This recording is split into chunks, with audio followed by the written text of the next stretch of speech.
जिन लोगों ने कल टेस्ट दिए थे उसमें कुछ डाउट्स है कि आपको, मतलब मंडे को टेस्ट सारा गिर गया था। कुछ पूछना है, हालांकि सॉल्यूशन मैंने भेजा भी था वीडियो, क्योंकि वो लास्ट बैच में कराया, दूसरे बैच में भी कराया था। वो वीडियो भेजा था, नोट से भेजा था। तो फिर भी कुछ डाउट है जो समझ ना आया हो आपको? 10 क्वेश्चन का टेस्ट हुआ था ना। अगर नहीं है डाउट तो आगे बढ़ेंगे। लास्ट क्लास का एक क्वेश्चन है। जी जी बताइए सर जो लास्ट क्लास हुई थी तो पहला क्वेश्चन नंबर 34 है जैम 2022 का। ओके, क्या क्वेश्चन है बताइए, वैसे ही कर लेते हैं हम। Let omega be 1 2 3 and so on be sample space of a random experiment. हाँ हाँ And suppose that all subset are events. Okay. आगे। Let p be the probability function such that p at each I is greater than 0 for all I belongs to the sample space omega. हाँ okay. याद है। So the following statement are true. हाँ For epsilon greater than 0 there exists an event a such that probability is between 0 to epsilon m ऐसे करके थे। Right तो right. Sir इसको हमने एग्जांपल के अप्रोच से मतलब कर दिया। इस एग्जांपल से तो सर हाँ डिस्कार्ड जनरली करते हैं ना, डिस्प्रूव यस। करते हैं। हाँ आप सही कह रहे हैं। एक्चुअली मैं वहाँ इंट्यूशन ये डेवलप कर रहा था, क्योंकि प्रूव भी कर सकते हैं। वहाँ क्या है कि मैं आपको जस्ट वेरिफिकेशन के लिए वो एग्जांपल दे रहा था, है ना, आपका पॉइंट सही है।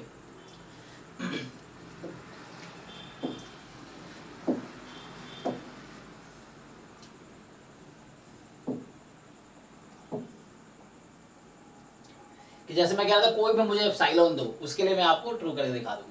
यहाँ ये था कि for any epsilon it will hold, है ना। मैंने पर्टिकुलर, क्योंकि वो मुझे दिख रहा है स्टेटमेंट ट्रू है। अब थ्योरेटिकली भी कर सकते हैं उसको कोई दिक्कत नहीं, कर सकते हैं ट्राई।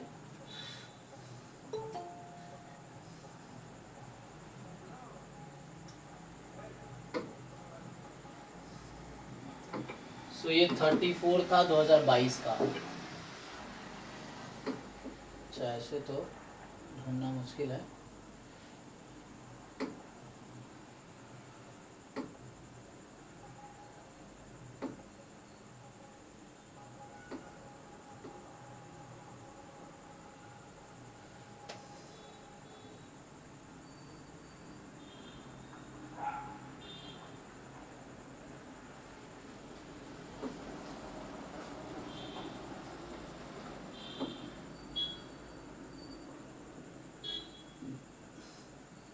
तो आपका क्या जैम का बैच है, गेट है आकाश?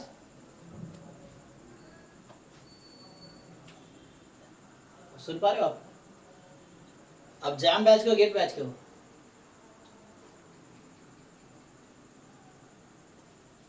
हेलो हाँ हाँ आवाज नहीं आ रही आपकी। सर गेट बैच के लिए कर रहा था। अच्छा ठीक है।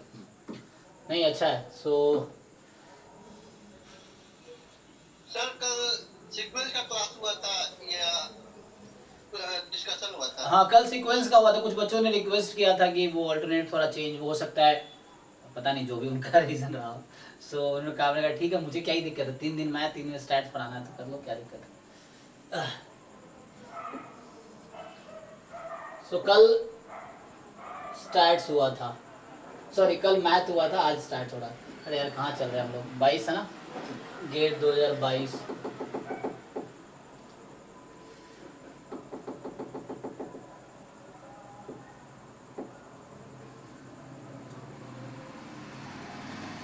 ये जैम का क्वेश्चन हाँ जैम 2022 का था ना।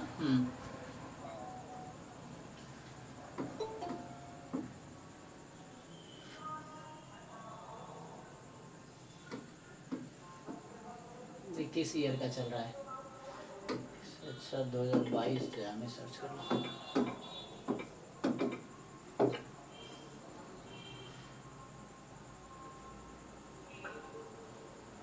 गेट से पहले जैम होगा।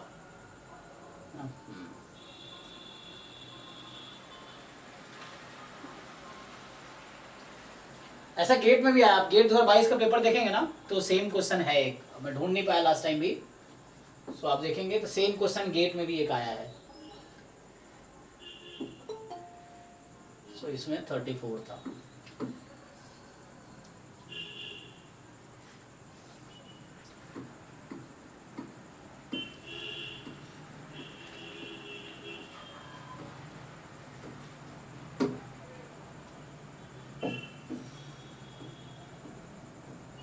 थर्टी फोर था ना?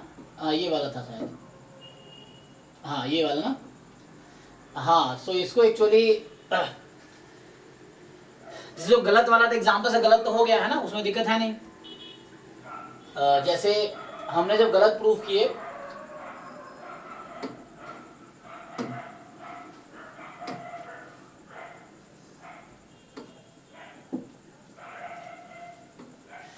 देखिए इसमें क्या है, क्योंकि वैसे आपको तो एग्जाम में क्या अप्रोच होता है, एग्जाम का भी है ना, क्योंकि एग्जाम में आप प्रूफ तो नहीं करना चाहेंगे, लेकिन फिर भी एक वो क्या है कि मैं इस तरह से एक एग्जाम्पल ही कंस्ट्रक्ट किया था, है ना। तो आपने कहा कि जैसे इसमें यह कि omega 1 2 3 up to infinity sample space है रैंडम एक्सपेरिमेंट का, and suppose that all subsets of omega are events, हैं। सो पी प्रोबेबिलिटी फंक्शन है इस तरीके से। तो जैसे आपको ऑप्शन जब आउट करना है, डिस्कार्ड करना है, तो पहले तो आप एग्जांपल ही बनाओगे ऐसा कि जिसका एक ऐसा प्रोबेबिलिटी फंक्शन आप डिफाइन करो कि जिसके सपोर्ट जो है, मतलब या जिसमें जो सैंपल स्पेस आपका नेचुरल नंबर है और प्रोबेबिलिटी इक्वल टू 0 नहीं होने चाहिए, है ना। इन पॉइंट्स पे प्रोबेबिलिटी मोर देन 0 होने चाहिए। तो मैंने तो हालांकि स्टार्ट मैंने ऐसे ही किया था कि मैंने एक प्रोबेबिलिटी डिफाइन कर दिया x इज इक्वल, नहीं वो, हाँ हाँ तो वही डिस्कस करना है एक्चुअली। जो सही प्रूफ किए थे वो एग्जांपल से किए थे, इनका थोड़ा वो एक बार वो करते जो बता रहे थे। सो ये हुआ था लेकिन तुम समझे नहीं, है ना। सो इन्होंने, हालांकि मैंने क्या कहा था कि कोई भी चीज ट्रू है तो एग्जाम्पल कभी भी ट्रू नहीं बताती है ना, ये जनरल फैक्ट है, ये तो मैथ के किसी भी एरिया में लगेगा, यही नहीं कि ट्रू है सो एग्जाम्पल फॉल्स बताएगी, ट्रू नहीं बताएगी, है ना। और अगर सारे जितने भी एग्जाम्पल एग्जिस्ट कर सकते सबके लिए आप चेक कर लेंगे तो फिर ट्रू हो जाएगा, अदरवाइज जब कोई चीज ट्रू है तो उसको प्रूफ करना पड़ता है ना मैथमेटिकली। तो जो प्रूफ होते हैं, तो चूंकि एंट्रेंस में हम लोग प्रूफ से बचते हैं, है ना। एकेडमिक्स में क्या है कि आप प्रूफ करना चाहते हैं एप्सिलॉन डेल्टा इस तरह से, बट यहाँ भी एक इंट्यूशन आपको डेवलप करना है जस्ट। सो मैंने ये डिफाइन किया था ना कि आई की वैल्यू कोई भी ले लो natural number, I belongs to omega. So ये इस कंडीशन को सेटिस्फाई कर रही है, इस कंडीशन को सेटिस्फाई कर रही है ना। तो ऐसे और भी प्रोबेबिलिटी फंक्शन हो सकते हैं, है ना, वो चीजें हैं।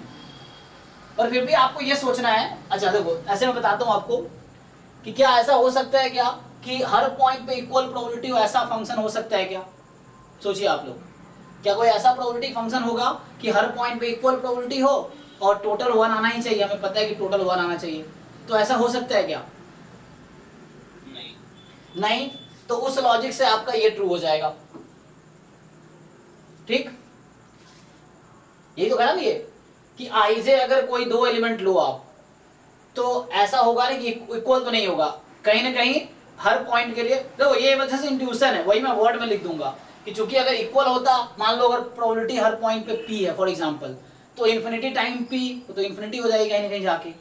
सो इसका मतलब ये है कि हर पॉइंट पे इक्वल प्रोबेबिलिटी तो नहीं हो सकती, है ना। ऐसा कोई फंक्शन आप डिफाइन नहीं कर पाओगे जहां हर पॉइंट, तो कहीं ना कहीं उस पर क्या होगा, डिफरेंट वैल्यूज आ रही होंगी जिसका टोटल करके 1 आ रहा होगा, क्योंकि हमें पता है कि सैंपल स्पेस की प्रोबेबिलिटी 1 होती है, तो टोटल 1 आ रहा होगा आपका।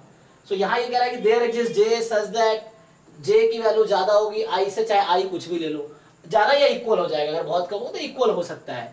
सो हर पॉइंट पे इक्वल तो नहीं हो सकता, तो ये उस इंट्यूशन से ट्रू हो गया। ये मैं इसके लिए बात नहीं कर रहा हूँ, किसी के लिए भी, क्योंकि आप यहाँ देख पा रहे हो, ओके इक्वल तो सब पे रख नहीं सकते, अगर इक्वल रखेंगे तो सबका सम 1 कैसे लाएंगे, क्योंकि इनफाइनाइट टाइम आपको ऐड करना पड़ेगा, तो कहीं ना कहीं इनइक्वालिटी एग्जिस्ट कर रही है, उस बेसिस पे ये ट्रू हो गया। तो ये जनरल स्टेटमेंट हो गया, क्योंकि सैंपल स्पेस हमारा पूरा नेचुरल नंबर है, तो और सब पे इक्वल प्रोबेबिलिटी हो नहीं सकती, तो इनइक्वालिटीज कहीं ना कहीं एग्जिस्ट करना ही है ताकि सम हो, एक का 1, एक का 1/2, 1/3। मैंने ये लिया था, और भी फंक्शन प्रोबेबिलिटी फंक्शन है, ये एक मैंने डिफाइन किया है जो इसको सेटिस्फाई कर रही है, और भी हैं जो करेंगे। तो ये तो इन जनरल ट्रू हो गया, उसके लिए नहीं, ये किसी के लिए भी ट्रू हो गया। मैंने इस एग्जांपल से आपको ये दिखाया था कि ये गलत है ना। तो एग्जांपल काफी है गलत दिखाने के लिए, ओके है ना। तो ये एक एग्जांपल लिया मैंने और उसके लिए दिखा दिया ये गलत है, तो ये गलत तो हो ही गया। सेम चीज यहाँ मैंने शायद गलत दिखाए थे, ये ट्रू दिखाए थे गलत दिखाए थे, एक मिनट। सो डी देखना पड़ेगा, ट्रू था फॉल्स था, डी क्या था?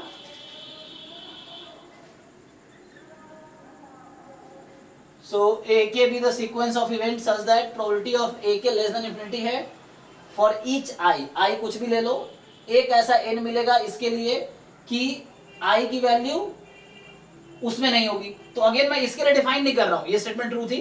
सो मैं क्या कर रहा हूं, आप इसी के जनरल पर्सपेक्टिव में सोचो कि अपनी मर्जी से आप A1 लो 1, A2 लो 2, A3 लो 3, ठीक है ना, इस तरीके से। अब कह रहा है कि आई आप कुछ भी ले लो, एक ऐसा एन ढूंढ लोगे आप इस तरीके से। मैं एग्जांपल, ये एग्जांपल था मेरा, बट अभी मैं जो बात कर रहा हूं बिना एग्जांपल के, कि एग्जांपल कुछ भी ले लो आप, मत लो एग्जांपल आप सीधा सीधा, क्योंकि मुझे एक डिस्टेंस दिखाना, मैं जनरल बात कर रहा हूं।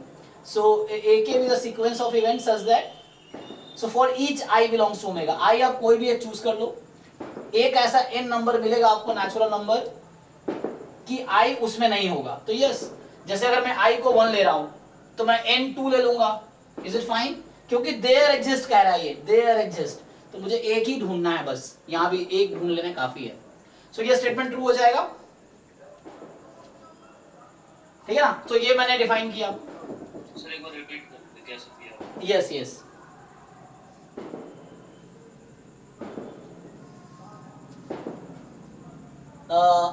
देखिए क्वेश्चन ये बोला है, क्वेश्चन पहले समझ लीजिए, थोड़ा एब्स्ट्रैक्ट है। सो कह रहा है AK कोई सीक्वेंस है इवेंट का। सीक्वेंस क्या होता है, आपने सीक्वेंस पढ़ा है कि एक मैपिंग है नेचुरल नंबर से मात्र। सीक्वेंस का मतलब A1 A2 A3 A4 A5 A6। सो एक सीक्वेंस है जो इसको सेटिस्फाई कर रहा है, तो मैंने इस तरह से ले लिया कि ये सीक्वेंस है A1 A2 A3 से मान लिया मैंने, क्योंकि ऑब्वियसली सैंपल स्पेस की प्रोबेबिलिटी तो 1 होगी ना टोटल, तो इसकी प्रोबेबिलिटी तो फाइनाइट ही होगी, हर पॉइंट पे अगर ऐड करोगे आप तो फाइनाइट ही आनी है, क्योंकि सैंपल स्पेस की प्रोबेबिलिटी आपको पता है ना कि अगर A सबसेट है B का, सॉरी A सबसेट है B का, तो A की probability less than equal to probability of B होगी। सो इन सब की प्रोबेबिलिटी तो फाइनाइट ही आनी है, और क्योंकि सैंपल स्पेस की प्रोबेबिलिटी फाइनाइट है तो यूनियन लेंगे तो फाइनाइट ही आएगी। एनीवे, सो क्योंकि डिसजॉइंट कलेक्शन है। So for each I belongs to omega, so आप अपना एक फेवरेट I चूज कर लो, मैं ये बोल रहा हूँ, I belongs to omega, omega क्या है 1 से इंफिनिटी ना, तो आप एक अपना फेवरेट I चूज कर लो। बताओ कोई I बताओ मुझे, कोई भी ले सकते हो आप, तो यहाँ एक प्रूफ पर्टिकुलर नहीं चल रहा है, जनरल चल रहा है, आप कोई भी I चूज कर सकते हो। सो ये प्रूफ इन जनरल हो गया ना कि फॉर एनी I। सो आपको समझाने के मैं बोल रहा हूँ, कोई अपना एक फेवरेट I सेलेक्ट कर लो आप, बताओ कोई I मुझे, कोई आप चूज करो, कोई भी एक I बताओ।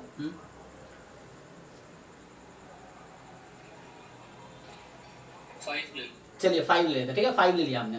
तो आपने 5 ले लिया, तो कह रहे देयर एग्जिस्ट n, अब उस 5 के लिए एक ऐसा n मिलेगा आपको इस तरीके से कि I यूनियन ऑफ AK के फ्रॉम n टू इंफिनिटी। इसका मतलब ये हो गया कि AN union AN+1 union AN+2 so on. तो आपने जैसे I का 5, तो n आप 6 ले लो, ठीक, कैपिटल N क्या ले लो आप 6। सो क्या हो जाएगा, वो 5 कभी भी 6 से आगे कोई भी सेट का यूनियन लो उन सब का, उसमें 5 आएगा क्या, चेक कीजिए, A6 union A7 union A8 union A9 union A10 and so on. तो उसमें आपका उस सेट में 5 आएगा क्या, क्वेश्चन ये है, नहीं आएगा ना। तो ये स्टेटमेंट ट्रू हो गया। अब मैंने आपको I5 लिया, इसका मतलब ये नहीं, मैं कहा कुछ भी आप ले लो, तो इन जनरल प्रूफ हो गया कि for any I there exist, ही आपको समझना है, तो ये ट्रू हो गया इन जनरल। अब बचा A वाला, A कह रहा है for every epsilon more than 0 there exist an event A such that A की प्रोबेबिलिटी 0 से एप्सिलॉन के बीच होगी, है ना। सो अब कि एप्सिलॉन में कुछ भी लूं तो एक ऐसा इवेंट तो मैं ढूंढ ही लूंगा, है ना। जैसे अब यहां से फिर से देखो, मैं फिर से कह रहा हूं कि हर पॉइंट पे इक्वल प्रोबेबिलिटी नहीं है और सम टोटल 1 होना है। तो मुझे बताओ आप अगर 100 नंबर्स को ऐड कर रहे हो और 100 पॉजिटिव नंबर्स हैं, पॉजिटिव क्यों है, क्योंकि यहाँ ईच पॉइंट पे पॉजिटिव मोर देन 0 हो भी सकती। सो 100 पॉजिटिव नंबर्स, मैं 100 ही ले रहा हूँ, हालांकि यहाँ इन्फिनाइट है, लेकिन मैं 100 से समझा रहा हूँ आपको कि 100 नंबर्स को अगर आप ऐड करोगे और वो 1 आ रही है, तो ये जो 100 नंबर से, ये 1 से कभी भी ज्यादा हो सकते हैं क्या?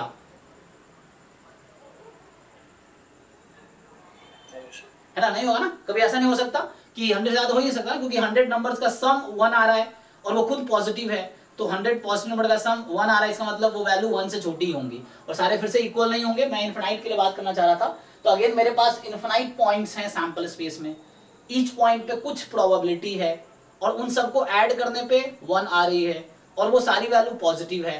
सो कहीं ना कहीं उसमें क्या होगा, इक्वल हो नहीं सकते, तो इनइक्वलिटी होगी, और सम आ रही है, जिसका मतलब अगर सिक्वेंशियली तरीके से सोचो आप, तो क्या हो रहा होगा यहाँ पे कि अगर A1 पे कुछ प्रोबेबिलिटी है, A2 पे कुछ प्रोबेबिलिटी है, A3 पे कुछ प्रोबेबिलिटी है, A4 पे कुछ प्रोबेबिलिटी है, इक्वल सारे हो नहीं सकते, तो इनइक्वलिटी होंगी। तो जो सबसे कम प्रोबेबिलिटी वाली इवेंट होगी वो कहाँ कन्वर्ज कर रही होगी?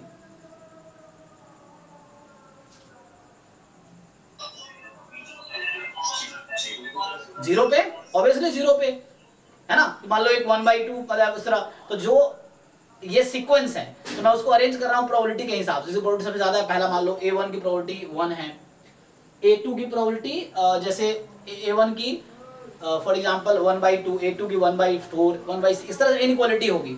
तो जो अगर डिक्रीजिंग ऑर्डर में आप अरेंज करेंगे, तो जो n बहुत लार्ज हो गया आपका, जो n जो बहुत लार्ज है, तो उस केस में आपकी प्रोबेबिलिटी वो जीरो पे कन्वर्ट कर रही होगी, और यही लाइन ये भी कह रही है। इसका क्या मतलब है? Less than epsilon means what? Whatever epsilon you choose, as small as, you must have one subset that will have probability 0 to epsilon. और ये सिर्फ इसलिए हो रहा है क्योंकि हर पॉइंट पे इक्वल प्रोबेबिलिटी नहीं हो सकती है। So is it okay? So ये कहना क्या चाह रहा है कि A पे जो प्रोबेबिलिटी होगी वो एट द एंड 0 पे कन्वर्ट कर, आपने कन्वर्जेंस की डेफिनेशन पढ़ रखी है। सो इसको हम ऐसा लिख सकते हैं ना, प्रोबेबिलिटी ऑफ A का mod -0 less than epsilon. Can I right this? इस चीज को मैं ऐसा भी लिख सकता हूं। मतलब एक इवेंट होगा जो 0 पे कन्वर्ज करे, मतलब वो 0 के बहुत क्लोज होगी। मैंने सीक्वेंस में ये टर्म यूज किया था, क्लोज वाला। तो ये जो P है वो 0 के बहुत क्लोज होगी, और ये ऑब्वियसली आप अंडरस्टैंड कर पाएंगे because all the points have different probabilities and all are less than 1.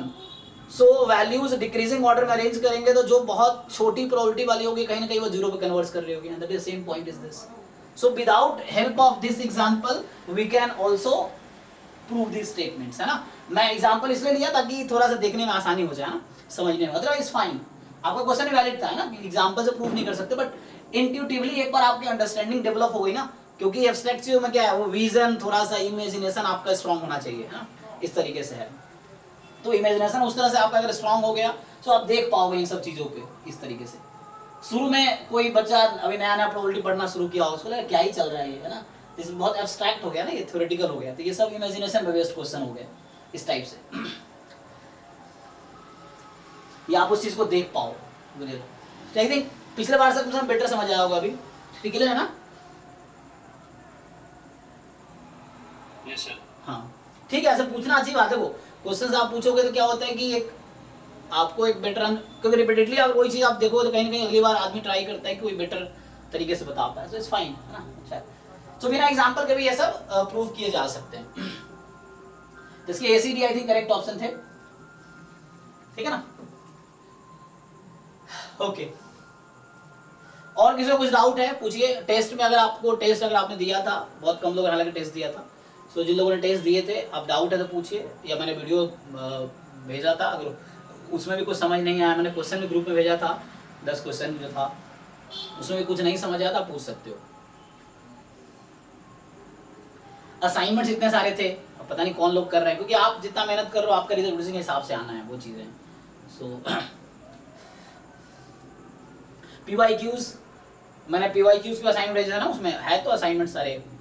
आप अगर PYQs आपने ट्राई किए हैं सारे प्रोबेबिलिटी के जो भी हैं, सो आप वो भी अगर डाउट है तो आप ईयर वाइज बताइए किस ईयर में कौन सा क्वेश्चन डाउट है, तो वो कर सकते हैं।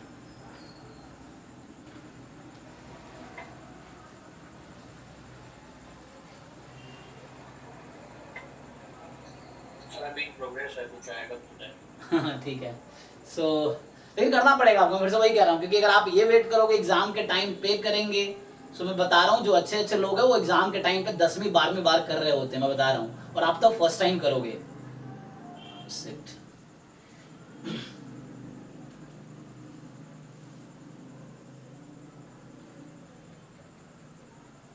एक्चुअली वो इलेक्ट्रिसिटी चली गई है, थोड़ा वेट कर देते हैं।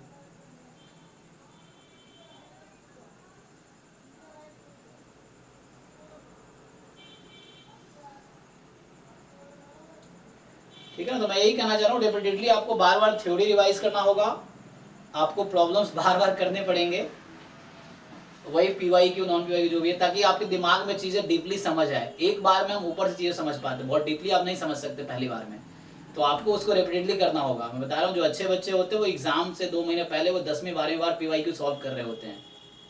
और आप जो वो लोग हैं जो थोड़े नॉन सीरियस लोग हैं या नॉन सिंसियर लोग हैं, वो उनको लगता है चलो एग्जाम आ गया प्रीवियस ईयर ट्राई करते हैं। और जो बहुत सिंसियर लोग हैं वो पहले ही कर चुके हैं वो सब, वो उसमें रिवाइज कर रहे होते हैं। सो रिवीजन उसका होता है इनका विजन हुआ हो पहले, अगर आपका विजन ही नहीं हुआ तो रिवीजन क्या करोगे आप।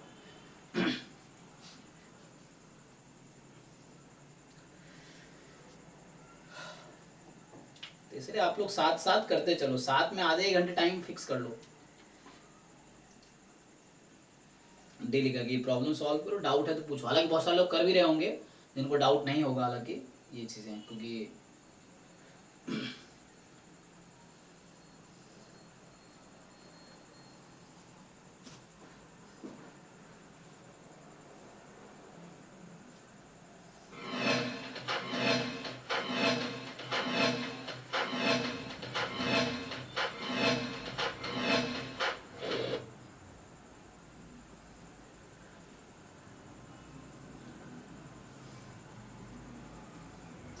जैसे इलेक्ट्रिसिटी आ गई है तो वो कंटिन्यू करते हैं हम।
ओके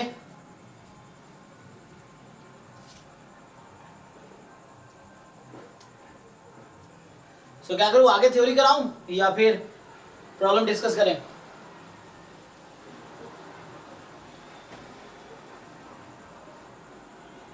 सर एक छोटी सी डाउट हो रहा है जी पूछिए पूछिए।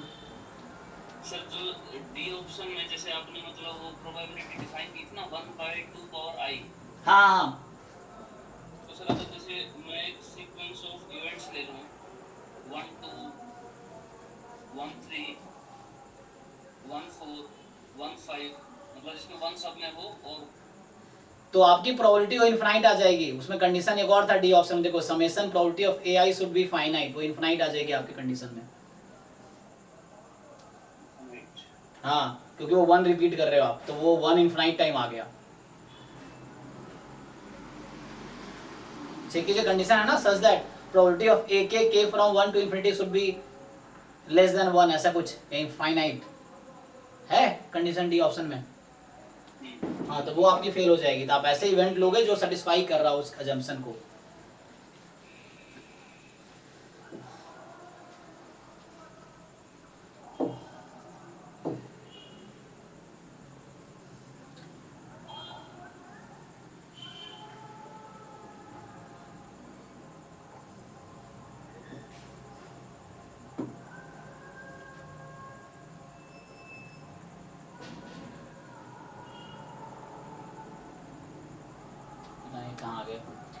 चलो तो आगे देखते हैं।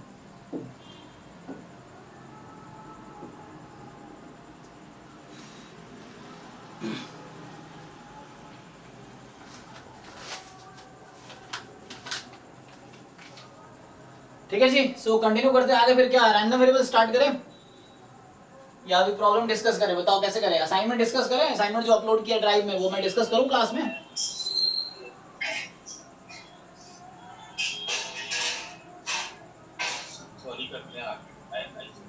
ओके नहीं तो अगर आपको खुद से अगर नहीं कर पा रहे तो फिर मैं क्या कर सकता हूँ, या तो जो असाइनमेंट मैंने अपलोड किए हुए हैं 5-6 असाइनमेंट ड्राइव में, वो खोल के मैं एक एक क्वेश्चन या तो मैं डिस्कस करूँ कि इस क्वेश्चन का ऐसे होगा या ऐसे होगा, तो ये भी तो स्पून फीडिंग हो गया ना फिर तो।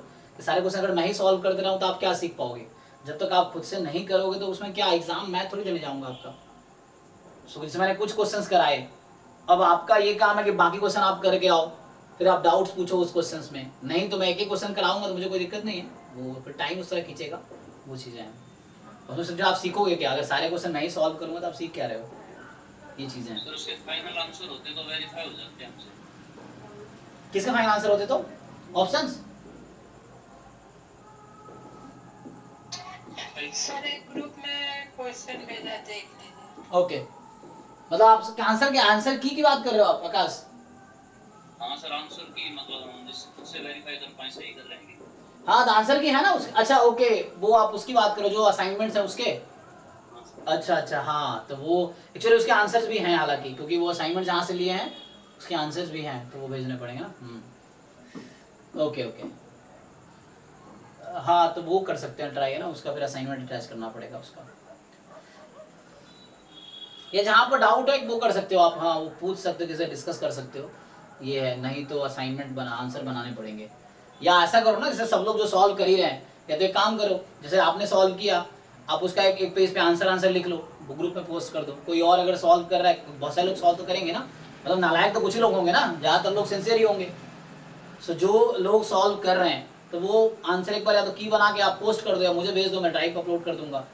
फिर कोई दूसरा सॉल्व करे, एक बार मैच कर लो। अगर मान लो 5 लोगों ने सॉल्व किए और 5 ने आंसर पोस्ट, अगर उसको कंपेयर किया जाए तो एक ही 2-3 ऐसे क्वेश्चन होंगे जहाँ आपके आंसर डिफर करेंगे, बाकी आंसर कॉमन ही होंगे। तो उसको मैं डिस्कस कर सकता हूँ अगर ऐसा हो सकता है तो जिन लोगों ने सॉल्व किया आप एक आंसर बना लो, आप आंसर की एक पेज पे जस्ट आपको क्या करना है, इस क्वेश्चन का ये आंसर है, आप पोस्ट कर सकते हो ग्रुप में, और उसको फिर हम लोग आप खुद से कंपेयर कर सकते हो एक दूसरे का आंसर देख के, और फिर उससे हम लोग फिर अगर कोई ऐसा क्वेश्चन है जो नहीं हो रहा फिर मैं डिस्कस करूँगा। तो ये कर सकते हैं। वैसे भी आप बना भी सकते हैं आंसर की, अलग बुक का ही है क्वेश्चंस वो, सो मैं आंसर की भेज भी सकता हूँ, वो आंसर की उसके हिसाब से टेस्ट करना पड़ेगा, ठीक है ना। उसमें भी ऑड के आंसर, एक्चुअली बुक में क्या है ना, ऑड क्वेश्चंस के आंसर है, 1, 3, 5 ऐसे आंसर्स देते हैं वो लोग। चलो तो मैं आगे जाकर थ्योरी स्टार्ट करता हूँ फिर, क्योंकि हमने आगे वो भी तो करना है। सो हमने ये पोर्शन एक्चुअली कंप्लीट कर लिया प्रोबेबिलिटी में, बेसिक्स वाले। अब यहाँ से स्टार्ट कर लेता हूँ या तो आज, है ना। सो यूनिवेरिएट डिस्ट्रीब्यूशन से ये जो सेकेंड टॉपिक है, सो यहाँ से कंटिन्यू कर लेते हैं। अब इसमें किसी को थ्योरी में कोई डाउट है या क्वेश्चंस कोई डाउट है, ग्रुप में किसी ने भेजा था, 1 मिनट भूल गया, देखता हूँ।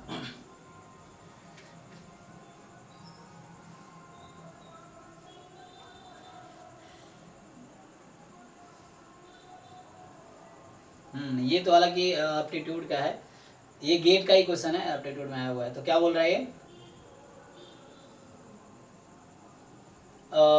an unbiased coin is tossed 6 times in a row, ऐसा कुछ है ना। देखो ये क्वेश्चन जो भेजा इन्होंने, so an unbiased coin is tossed 6 times in a row, एक साथ, and 4 different unbiased coin is tossed 6 times in a row and 4 different such trials are connected. Okay, one trial implies 6 tosses of a coin, ठीक है। If H stands for head, T stands for tail, the following are the observations from our trials. Okay, so ये कहना चाह रहा है कि जैसे पहला टोटल हमारे पास कितने थे, 4 डिफरेंट ट्रायल्स किए गए। सो पहले बार में आपने 6 बार टॉस किया कॉइन को, तो ये आउटकम्स आए HT HT HT है इस तरीके से। और ये आगे क्या है, फोर्थ वाले में क्या किया है, HH HT और 2 प्लेस खाली है, So which statement describe the last two coin tosses of the fourth trial has the highest probability of being correct?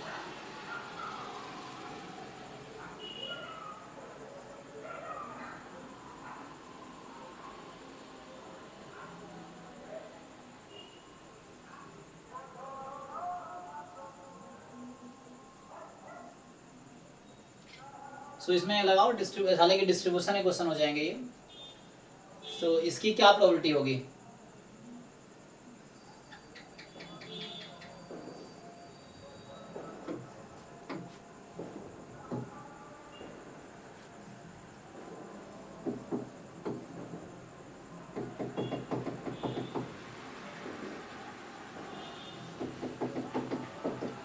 इसकी प्रोबेबिलिटी कितनी आएगी?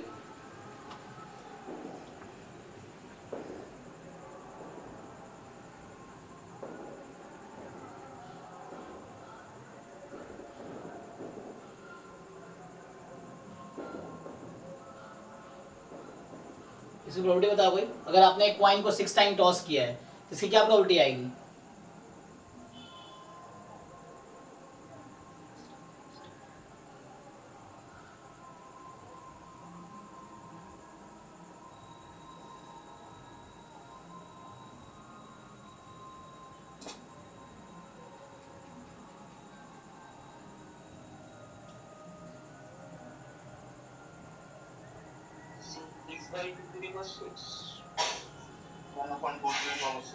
हाँ ये तो सिंपल हो गया ना. So each time you have chance half. So ये हो गया. तो इसमें क्या डिफरेंस है? 1 2 3 जो पहले 3 आपके पास जो ट्रायल्स हैं उसकी क्या प्रोबेबिलिटी आएंगी?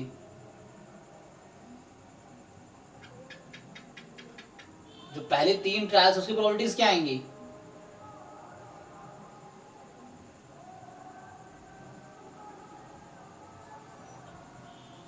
सर इसमें इसका मीनिंग क्या है कि the highest probability of being correct.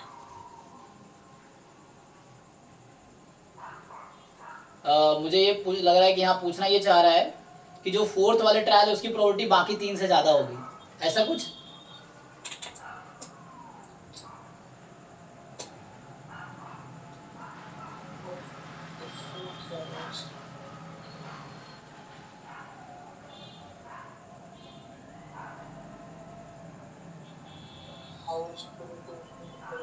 So which statement describe the last two coin tosses?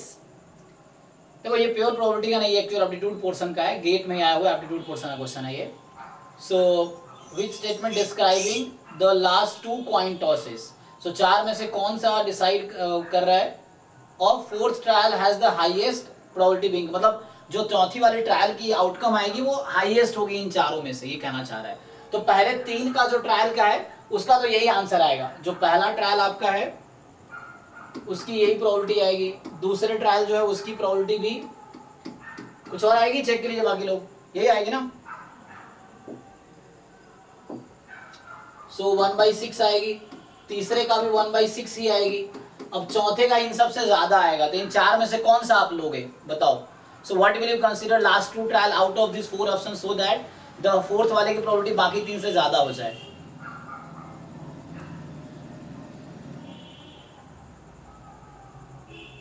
Simply दिख तो रहा है. अच्छा चलो ये बताओ, अगर पहला ऑप्शन मान लो ट्रू होगा सपोज, सो अगर दोनों टेल लास्ट में रख दे हम तो क्या प्रोबेबिलिटी आएगी फोर्थ ट्रायल की?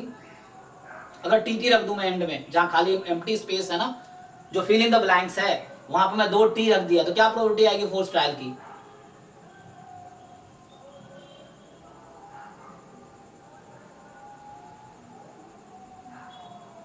अरे यार सब डम हो क्या तुम लोग.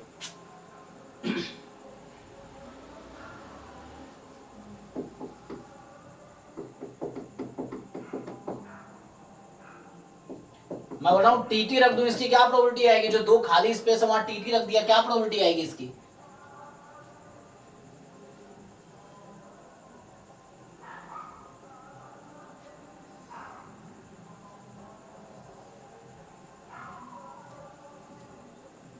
अरे 1/2 की पावर 6 ये कैसे आई थी? ये कैसे आई थी?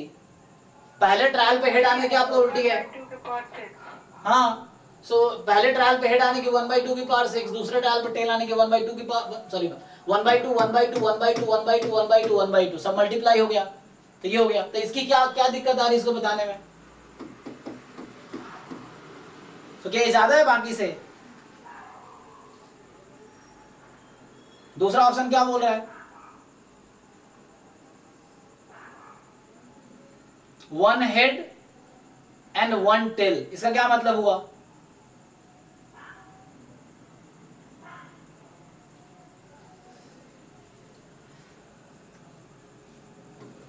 सॉरी, ये 1/2 की पावर 6 है, ठीक है ना? तो ये 1/2 की पावर 6, 1/2 1/2 की पावर 6, अगर टीटी रखोगे तो 1/2 की पावर 6 आएगी। वही आएगा। हर बार वो नहीं आएगा, सेकेंड ऑप्शन में वो नहीं आएगा। थर्ड ऑप्शन में 2h रखोगे वही आएगा, 1h will followed by 1t, तो ht रखोगे तो वही आएगा। तो ए सी डी में सेम आंसर आएगा 1/2 की पावर 6। बी ऑप्शन में नहीं आएगा। बी ऑप्शन क्या कह रहा है, ध्यान से पढ़ो। What is option B?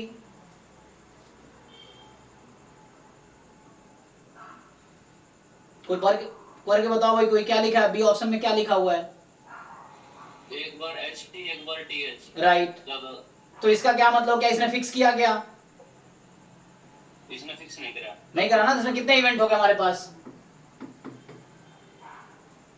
H H H और बोल रहा है कि T, ये तो था ही। तो एक बार H एक बार T, दिस और H H H T T H, इसमें दो आउटकम आ गए एक्चुअली, या तो ये हो जाए या ये हो जाए। तो इसकी प्रोबेबिलिटी कितनी आ जाएगी?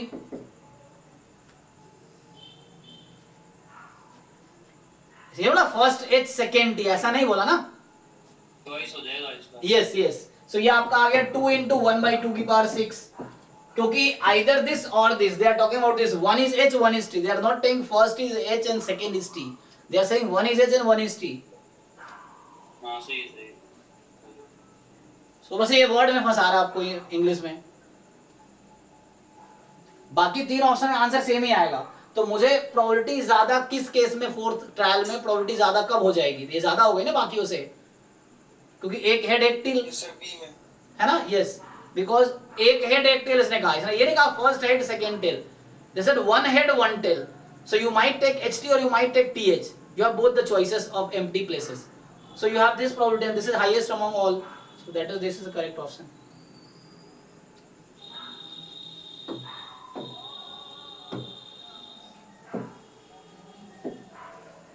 अगर आंसर मैच करना हो, ये गेट का ही है, आप चाहो तो इसको मैच कर सकते हो। चेक कर लेते हैं क्या आंसर है।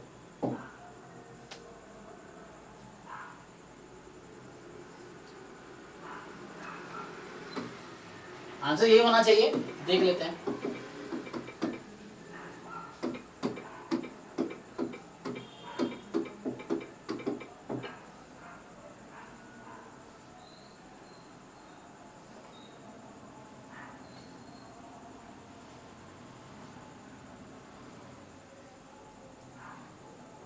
सर्च भी कर पाएगा, स्पेलिंग ठीक है ना? हाईएस्ट प्रोबेबिलिटी,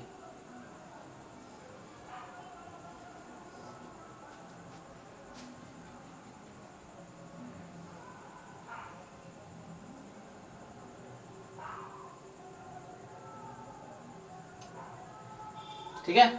तो गेट 2018 का क्वेश्चन है ये, ओके। सो इसका आंसर की है, देख लेते हैं।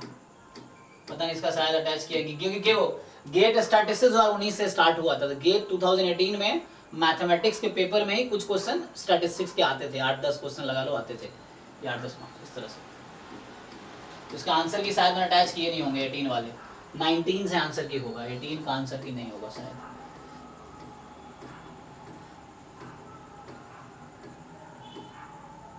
है ओके, तो लग तो रहेगा सही आंसर है। तो क्या आंसर भी है, कौन सा था? 8 था, 10 था ना? 10th का बी देखो ऑप्शन करेक्ट है, ठीक है ना? 10th क्वेश्चन था ना, 10th का ऑप्शन बी। ये सर और जी भी लिखा जाएगा का है सर। हाँ, जनरल एप्टीट्यूड का क्वेश्चन है। हाँ, सो ये जनरल एप्टीट्यूड का क्वेश्चन है, तो उसमें था।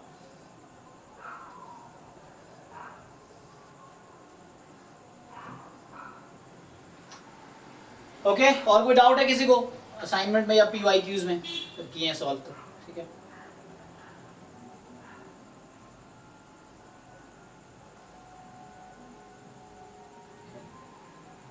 डाउट क्लास अलग से रख लिया करो।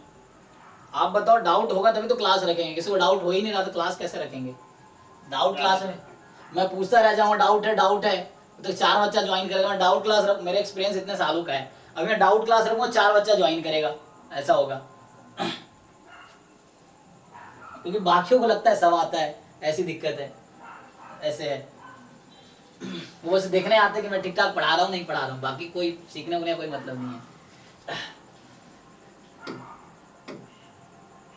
चलिए कंटिन्यू करते हैं। नीट में भी आता है क्या सर ये? हाँ, ये शायद नेट में भी आता है ये। एप्टीट्यूड, हाँ वहाँ भी 15 कितना आते हैं, 15 क्वेश्चन आते हैं ना शायद एप्टीट्यूड में, 2-2 मार्क्स के। हाँ तो सर स्टैटिस्टिक्स के पूछ रहा था।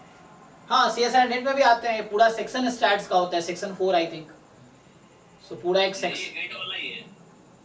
नहीं गेट का अलग है, नेट का पेपर मैंने अटैच नहीं किया इसमें, नेट का पेपर अलग है। मतलब नेट JRF में भी स्टैटिस्टिक्स आता है ना, ये प्रोबेबिलिटी और ये सब, और वहाँ पे एक अलग सेक्शन प्रोबेबिलिटी स्टैटिस्टिक्स का है। वैसे सिलेबस सेम है ना, अलग हो जाता है। हाँ गेट का सिलेबस बहुत सारे पोर्शन कॉमन है, कुछ चीज़ें अलग होंगी बट बहुत सारी चीज़ें कॉमन, मार्कोव चेन ये सब वहाँ पे है, इन्फेरेंस प्रोबेबिलिटी मार्कोव चेन ये सब वहाँ पे भी है। इस तरह से मतलब कॉमन, बहुत सारे सिलेबस कॉमन ही है गेट के साथ। वो भी दे देंगे जो भी निकल जाए। हाँ दे सकते हो आप, हम लोग एंड में वो भी कर सकते हैं, अगर चाहो तो एक डिस्कस कर सकते हैं नेट JRF के भी क्वेश्चन जो स्टैटिस्टिक्स के हैं, तो उससे थोड़ा वो हो जाएगा। मैं तो जैम भी दे दूंगा सब, जो निकल जाए। हाँ उससे कोई नुकसान नहीं है, कोई भी जैम का बच्चा फॉर्म भर दो, गेट का भर दो, कोई दिक्कत, नेट का भी भर दो, उसमें क्या है एक्सपीरियंस होता है, एग्जाम निकल गया देखो क्या फायदा है, फिर वो है और निकल जाएगा क्योंकि इतना मुश्किल है नहीं, ठीक है ना। चलिए हम लोग आगे फिर कंटिन्यू करते हैं थ्योरी। सो हम लोग यहाँ से स्टार्ट कर लेते हैं रैंडम वेरिएबल से।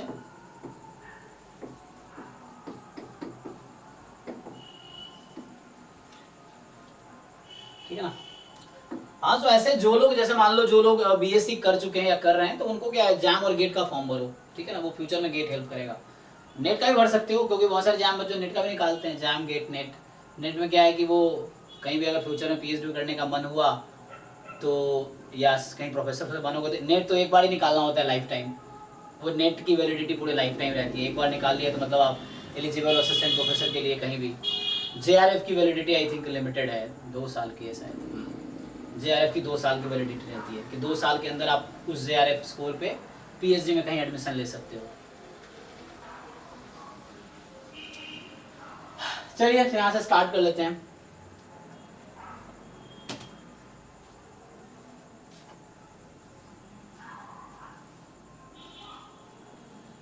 कोई बताओ आप में से, यहीं से स्टार्ट करते हैं। रैंडम वेरिएबल का डेफिनेशन क्या है, ट्राई कीजिए कोई।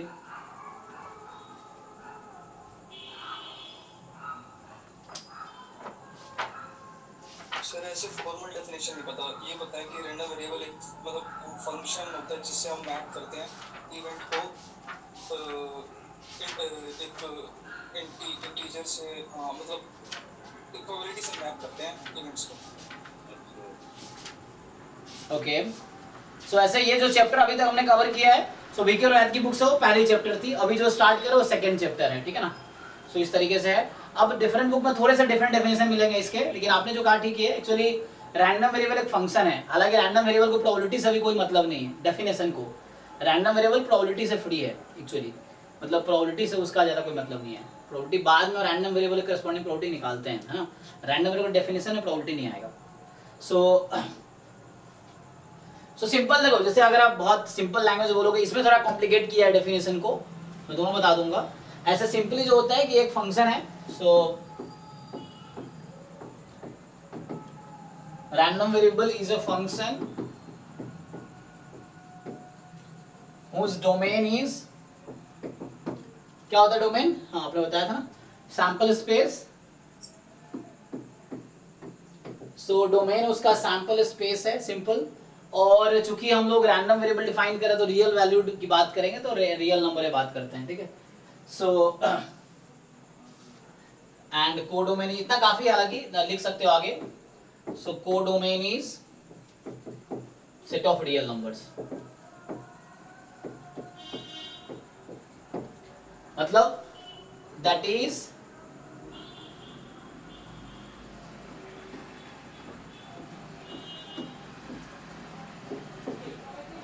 a function. देखो इसको एक्चुअली x से डिनोट किया जाता है, मतलब f भी आप लिख सकते हो, आप कोई दिक्कत नहीं है। और आप लिखना चाहो कि f from sample space to real number, ठीक है। So this is called random variable. तो इसका एक्चुअली स्टैंडर्ड नोटेशन जो है वो कैपिटल X है। इसको हम लोग पूरे प्रोबेबिलिटी में कहीं भी किसी बुक में देखोगे तो स्टैंडर्ड नोटेशन डिफाइन किया गया, तो उसी को हम लोग फॉलो कर रहे हैं, उसी को कंटिन्यू करते हैं। तो कैपिटल X से डिनोट करता है। ये जस्ट एक फंक्शन है ओमेगा टू r, ठीक है ना। सो ये एक रैंडम वेरिएबल है। सिंपल लैंग्वेज में बोले तो जो थोड़ी लोअर लेवल की बुक है उसमें ये डेफिनेशन लिखी होगी, ठीक है, गलत भी नहीं है। तो कि रैंडम वेरिएबल एक फंक्शन है ओमेगा टू r, मतलब क्या कर रहा है एक्चुअली, सैंपल स्पेस के हर एलिमेंट को किसी न किसी रियल नंबर के साथ एसोसिएट कर रहा है। ये मतलब हुआ फंक्शन का ना, कि it associates every element of sample space to a real number. कहीं कहीं बुक में ऐसा भी लिखा मिलेगा कि a function which associates each element of sample space to a unique real number. Unique क्यों बोल रहा हूं, क्योंकि एक सैंपल स्पेस के करस्पॉन्डिंग एक ही नंबर मिलेगा ना। सो it will associate, so her sample space के करस्पॉन्डिंग कोई यूनिक रियल नंबर मिलेगा आपको। मतलब एक सैंपल स्पेस कोई एलिमेंट उससे करस्पॉन्डिंग दो नंबर्स नहीं मिलेंगे आपको ना, एक ही नंबर मिलेंगे। सो ये एक रैंडम वेरिएबल फंक्शन है। जैसे एग्जांपल मैं पहले ये बता देता हूँ, फिर वो बताऊंगा, क्योंकि विकेरवाद की थोड़े से स्टैंडर्ड बुक, इसमें डेफिनेशन थोड़ा सा एक्सटेंड किया है, मैं बता दूंगा क्या है। अदरवाइज बाकी जो प्रसन्ना साहू है या कैसेला बरगड़ या कोई और बुक देखो, इतना ही डेफिनेशन होगा। ये random variable just a function from sample space to real number. So जैसे एग्जांपल के तौर पे देखिए आप, कि जैसे मैं बात करूं मैं कि अ कॉइन इज टॉस्ड, जैसे मान लीजिए ट्वाइस, सिंपली अगर मैं ऐसा ले लूं, और मैं एक फंक्शन डिफाइन कर रहा हूं नंबर ऑफ हेड्स ऑब्टेन्ड।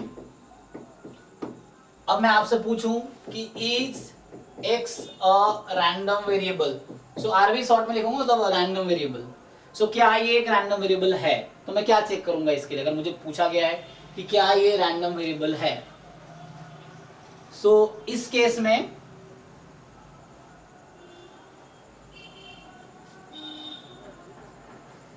क्या करेंगे आप लोग, सो आप सब हाँ पहले सैंपल स्पेस आप देख लेंगे क्या है। सो लाइक दो बार टॉस किया ना, coin is toss twice, so H H T T H T T, ये हो गया। So a coin is toss twice, so आपने एक सैंपल स्पेस लिख लिया। अब X number of heads obtained, तो आप अब ये चेक करोगे कि क्या ये एक फंक्शन है जो सैंपल स्पेस के हर एलिमेंट को किसी न किसी रियल नंबर के साथ एसोसिएट कर रहा है। तो सिंपल वही चेक करना है। जैसे अगर आप चेक करो कि x of what is x of H H, तो इस डेफिनेशन के हिसाब से what is x of H H, है ना। सो जैसे इसका मतलब क्या है ना, दोनों हेड, दोनों कॉइन पे, मतलब आपने कॉइन को दो बार टॉस किया, बोथ टाइम आपको हेड मिला। x of H T one, x of T H one, ठीक है। x ऑफ, अब बच गया टी टी जीरो। सो आप क्या देख रहे हैं यहाँ पे कि सैंपल स्पेस का हर एलिमेंट को वो किसी न किसी नंबर से एसोसिएट कर रहे हैं ना। एक एलिमेंट सैंपल स्पेस का वो एक ही नंबर से एसोसिएटेड है, okay, it is not associated with two numbers. Function का जो डेफिनेशन सिंपल होता है, अब जानते हैं कि each element of domain is associated with a unique element in codomain, है ना। सो वही यहाँ पे है। सो सिंपली आप यहाँ से क्या देख रहे हैं, okay, so x associates each element of sample space to a unique real number, so means it is a function. तो इसका मतलब हो गया yes, so therefore x is a random variable. इतना ही करना। अगर चेक करना है तो बस आपको ये चेक करना है कि क्या सैंपल स्पेस के हर एलिमेंट को वो किसी रियल नंबर एसोसिएट करना, ऑब्वियसली है ना। अच्छा, कब रैंडम वेरिएबल नहीं होगा, मैं कोई एग्जांपल दूंगा कब नहीं होगा, है ना। ओके, सो x एक रैंडम वेरिएबल है। अब ऐसे आपसे पूछ लगा what is range of x। सो अब एक फंक्शन है, फंक्शन में क्या होता है, डोमेन कोडोमेन। हमने डोमेन कोडोमेन तो बता दिया कि डोमेन इसका होगा सैंपल स्पेस, कोडोमेन आपका होगा रियल नंबर। रेंज डिपेंड करता है फंक्शन कैसा है, कि आप सबने कैलकुलस पढ़े हैं लोअर क्लासों में। सो है ना, फंक्शन का रेंज तो डिपेंड करता है फंक्शन कैसा है। सो उसके हिसाब से तो यहाँ अगर हम बात करें रेंज ऑफ x, तो आप देख रहे हैं कि x की क्या क्या पॉसिबल वैल्यूज हैं। 0 1 2, ये एक सेट है ना, सेट लिख रहा हूं मैं, तो रेंज इज अ सेट, तो आपको रिपीट नहीं करना 0 1 2। और इसी को बाद में मैं सपोर्ट ऑफ x भी बोलूंगा। सो हालांकि सपोर्ट का एक और मैं आगे डेफिनेशन लिखूंगा, अभी सपोर्ट का ये सेंस है क्योंकि सपोर्ट ऑफ x मैं यूज करूंगा वर्ड। सो सपोर्ट का मतलब ये होगा कि रैंडम वेरिएबल की वो वैल्यू जिसके करस्पॉन्डिंग नॉन जीरो प्रोबेबिलिटी आएगी, तो मैं आगे डिफाइन कर दूंगा सपोर्ट को। सो ये रेंज ऑफ x अभी है कि ये रेंज है, मतलब कि रैंडम वेरिएबल की ये रेंज आई, तो इसके कहीं ना कहीं अब जैसे इसी में आगे अगर प्रोबेबिलिटी में इंट्रोड्यूस करना चाहूँ, मान लो जैसे तो आपने रेंज डिफाइन कर दिया। सो मैं अगर देखना चाहूँ कि जो रेंज आई है तो उसके करस्पॉन्डिंग क्या क्या मास है उस पॉइंट पे। जैसे मैं अगर आपसे पूछा जाऊँ कि what is the probability x is equal to 0, तो actually x is equal to 0 अब एक इवेंट है। मैं आपको बताऊं कि जैसे कहीं x इज इक्वल टू 0 लिखा हुआ है, इसका ये एक इवेंट है एक्चुअली, तो इसके अंदर आएगा कि x इज इक्वल टू 0 के करस्पॉन्डिंग आपको ये ढूंढना पड़ेगा कि इनवर्स इमेज इसका ना, कि डोमेन में ऐसा कौन कौन सा नंबर है जहां पे x की वैल्यू 0 थी, आपको वो ढूंढना पड़ेगा, इनवर्स इमेज लेना पड़ेगा। सो क्या आएगा यहाँ पे, है ना, सिंपली टी। सिमिलरली आपसे पूछा जाएगा x इज इक्वल टू 1 जो सेट है वो क्या है, these are events. So this is event है, एक इवेंट क्या है, सबसेट ऑफ सैंपल स्पेस, है ना। तो यहाँ पे आपके पास ht और th। सिमिलरली अगर मुझसे पूछा जाता what is the random corresponding to, so इसमें आ जाएगा hh इस तरीके से। So x is equal to 0, x is equal to 1, x is equal to, these are events actually. So इसका मीनिंग ये रहेगा, इसका मीनिंग ये रहेगा। सो रैंडम वेरिएबल कर क्या रहा है एक्चुअली, ये ग्रुपिंग कर रहा है। ग्रुपिंग मतलब क्या, देखिए जैसे मान लो x इज इक्वल टू 1 था, तो सैंपल स्पेस के उन एलिमेंट्स को एक साथ ले आया जिसके करस्पॉन्डिंग रैंडम वैल्यू सेम है ना। तो ये क्या कर रहा है कि लाइक एलिमेंट्स को एक साथ ले आया, यूं समझ लीजिए। हमने डिफाइन किया कि नंबर ऑफ हेड्स ऑब्टेन्ड, तो जिन जिन आउटकम्स में नंबर ऑफ हेड सेम है तो वो क्या है, वो एक कॉमन इवेंट बना देगा उसके साथ, है ना, इस तरीके से। अब ऐसा पूछ लिया जाएगा कि what is probability of x is equal to 0, तो ऐसे लिखा रहेगा। तो इसका मतलब ये हो गया कि प्रोबेबिलिटी आप पूछा जा रहा है tt का एक्चुअली, और आप वही करेंगे जो आप यहाँ करते थे। सिंपली जब आप प्रोबेबिलिटी निकालते थे, सो काम वही करेंगे आप। सो यहाँ पे कितना है, 1 आउट ऑफ 4, क्योंकि इक्वली लाइकली है इसीलिए। फिर what is the probability corresponding to x is equal to 1, तो ये आपका है ना, मतलब हाँ 2/4 हो गया जो कि 1/2 हो गया। So what is probability corresponding to x is equal to 2, ठीक है ना। सो ये भी 1/4 आपका हो गया। सो इस तरीके से हमने क्या रैंडम वेरिएबल चेक करना था, तो सिंपल आपको देखना है कि ये random variable associates elements of sample space to a real number. अब उसमें फिर रेंज आप निकाल सकते हैं। सो रेंज के जो डिफरेंट पॉइंट्स हैं, सो उस पे आपको मास फाइंड कर सकते हैं आप। सो ठीक है, इसमें किसी को डाउट है देख लीजिए। अब देखो, रेंज एक सेट है और आप लोग सेट के बारे में जानते हो। सो रेंज क्या है, एक सेट है ना। So since range of x is a set, अब सेट क्या क्या हो सकता है, सो सेट में बी एम्प्टी, है ना, और मे बी नॉन एम्प्टी। अगर नॉन एम्प्टी है तो किस कैटेगरी में डिवाइड कर सकते हैं आप, finite, infinite. Yes, so finite, infinite, और इनफाइनाइट है तो किस कैटेगरी में डिवाइड कर सकते हैं आप, काउंटेबल इनफाइनाइट। हाँ यस, काउंटेबली इनफाइनाइट, अनकाउंटेबली। सो इनफाइनाइट दो तरह की होती हैं, ठीक है ना। सो काउंटेबली इनफाइनाइट, अनकाउंटेबली इनफाइनाइट। आप सब जानते होंगे कि जो नेचुरल नंबर्स जितने होते हैं वो भी इनफाइनाइट होते हैं, रियल नंबर्स भी इनफाइनाइट होते हैं, लेकिन जितने नेचुरल नंबर्स है उतने रियल नंबर्स नहीं है, दोनों डिफरेंट है।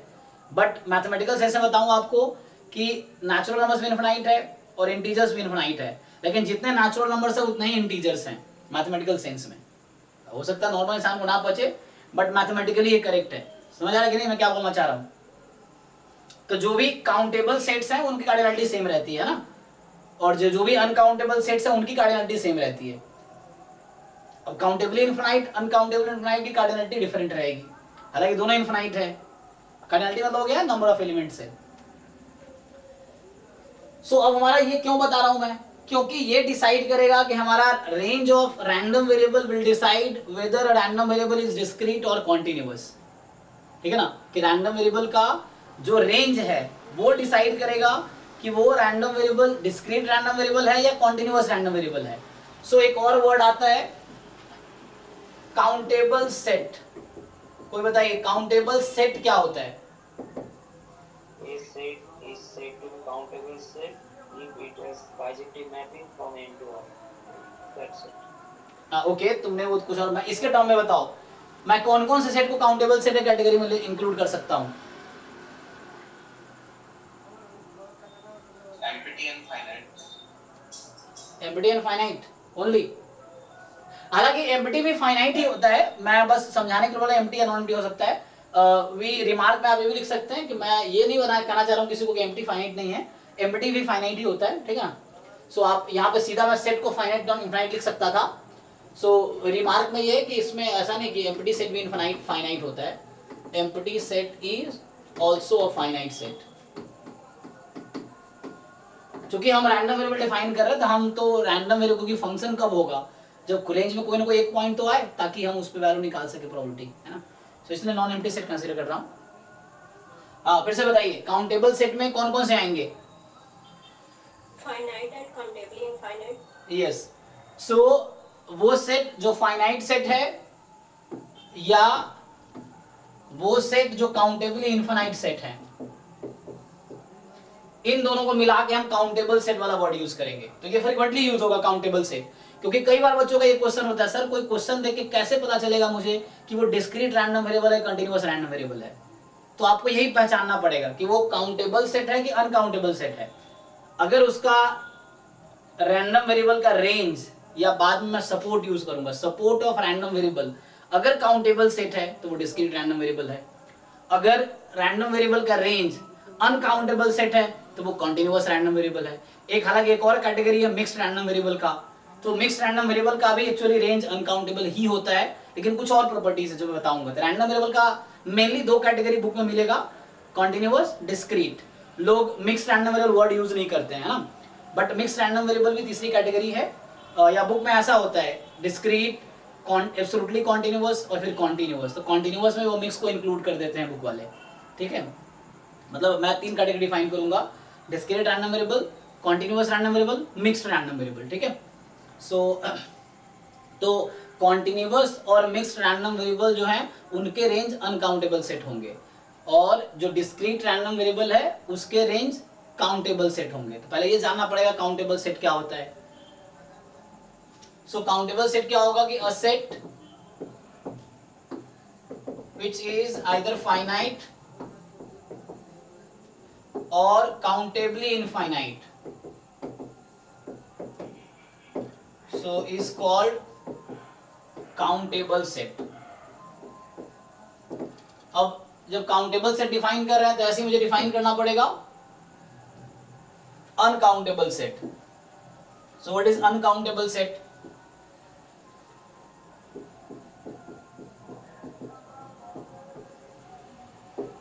सो नेक्स्ट है व्हाट इज अनकाउंटेबल सेट। कितना इजी है बताइए। Which is not countable. हाँ यस, अनकाउंटेबल इनफाइनाइट है ना। सो जो अनकाउंटेबल इनफाइनाइट सेट है उसी को अनकाउंटेबल बोलते हैं।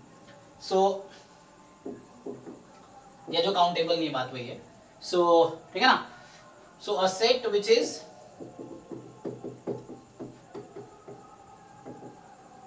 अनकाउंटेबली इनफाइनाइट।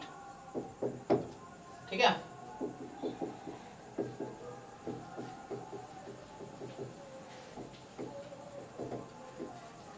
अब आप लोग कुछ एग्जांपल्स पता हो, मुझे लगता है एग्जांपल नहीं बताना पड़ेगा, जैसे इसके एग्जांपल आपको पता ही है, जैसे आप मान लो 1,2 सिंपली, ये फाइनाइट हो गया। कुछ एग्जांपल बताइए मुझे काउंटेबल इनफाइनाइट सेट का। Set of integers. Set of natural number, set of integer, set of rational number क्या होता है? रेशनल नंबर का सेट बना ले Countable. तो set of rational number countable है आपके। सेट ऑफ इररेशनल नंबर क्या होता है? Countable. Uncountable. Set of irrational number uncountable है, Q dash. Set of real numbers क्या होते हैं? Uncountable. अनकाउंटेबल। जो इंटरवल्स होते हैं वो क्या होते हैं? अनकाउंटेबल। ठीक है ना, ये सब बेसिक कैलकुलस या एनालिसिस है, हालांकि ये पढ़ना है मैथमेटिक्स पोर्शन में, हम गेट वाले टॉपिक्स में ये सब है। तो देखिए एक्चुअली ये होता है, जब आप देखेंगे कि जो रैंडम वेरिएबल का डोमेन लिखा रहता है ना, fx बराबर something pdf when x belongs to r, तो जब x belongs to r लिखा हुआ है कहीं पे 0 अदरवाइज, या ऐसा कुछ लिखा रहता है ना, x belongs to q 0 otherwise, तो वहां आपको डिसाइड करना है कि जो x की पॉसिबल वैल्यूज हैं, या x का जो सपोर्ट है, या x का जो रेंज है, वो क्या है, काउंटेबल या अनकाउंटेबल। ये सब पता होना चाहिए आपको कि natural number, integer, rational number. और यहाँ बताना, जैसे बोला पहले कि जो काउंटेबली इनफाइनाइट सेट्स हैं उन सबकी कार्डिनलिटी इक्वल है, मतलब जितने नेचुरल नंबर्स है उतने ही इंटीजर्स है, उतने ही रेशनल नंबर्स है मैथमेटिकल सेंस में। ठीक है, मैथमेटिकल सेंस क्या होता है तो मुझे कोई बताओ, एक बार डिफाइन कर ही लेते हैं। सो what is mathematical sense of countable infinite? Definition क्या है काउंटेबल इनफाइनाइट का? एक बाइजेक्टिव मैप डिफाइन होता है यस यस, नेचुरल नंबर से उस सेट के बीच। यस यस, ठीक है। सो काउंटेबल इनफाइनाइट सेट, तो सिमिलर डेफिनेशन बता देता हूं जस्ट, है ना, कि इसमें ये है कि like a set S is said to be countably infinite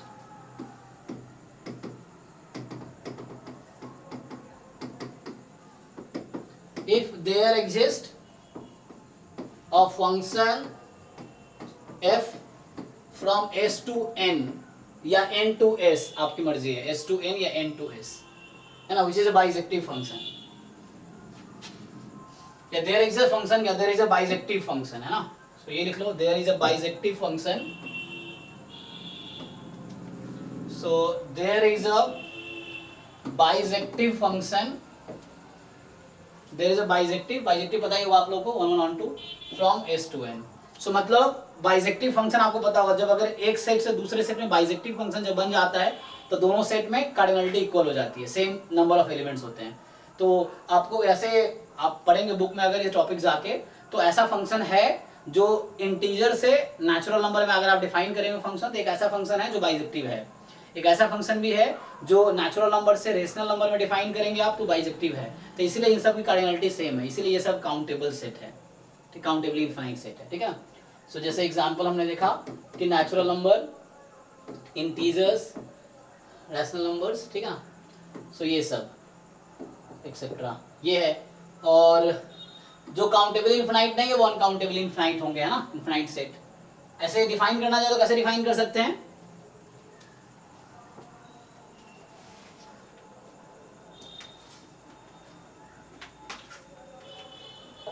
If there does not exist any bijection कहाँ से कहाँ तक? between that set and natural number, okay, so हाँ वो ठीक है, वैसे भी कह सकते हैं आप। तो उसके लिए तो फाइनाइट सेट भी, आप इस डेफिनेशन के हिसाब से आपका फाइनाइट सेट भी अनकाउंटेबल हो जाएगा। सर नेचुरल नंबर या फिर सबसेट ऑफ नेचुरल नंबर? हाँ वैसे कह सकते हैं, हाँ।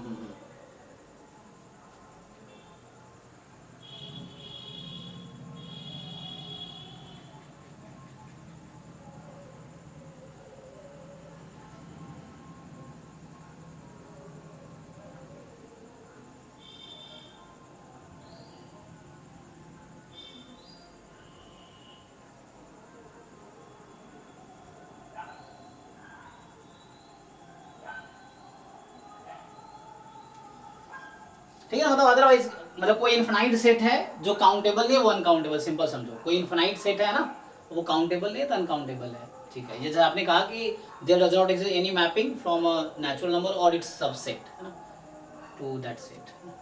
सो अदरवाइज में चला जाता है कोई, मतलब अगर अनकाउंटेबल सेट में डिफाइन करूं,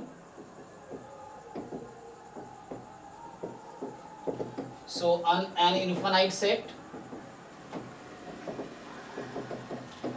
which is not countably infinite.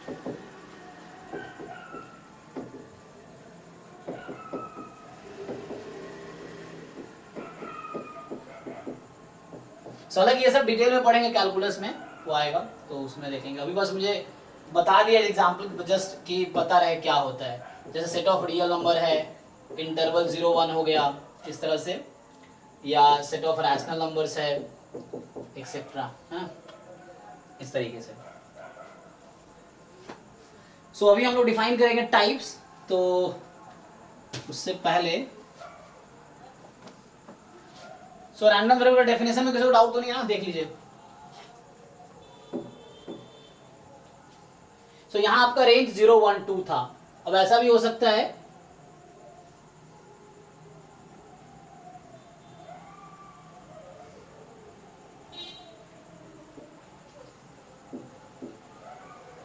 तो हमने भी क्या डिफाइन किया, just what is a random variable. तो ये सिंपल टर्म में डिफाइन किया, रैंडम वेरिएबल एक फंक्शन है ओमेगा टू आर में, है ना। अगर वीके रोहातगी का यही डेफिनेशन देखेंगे तो उस डेफिनेशन को लिख के देखते हैं, जो वीके रोहातगी बुक है वो कैसे लिखता है, थोड़ा सा एक्सटेंड करता है इसको, उसको बाद में वो यूज करेगा। सो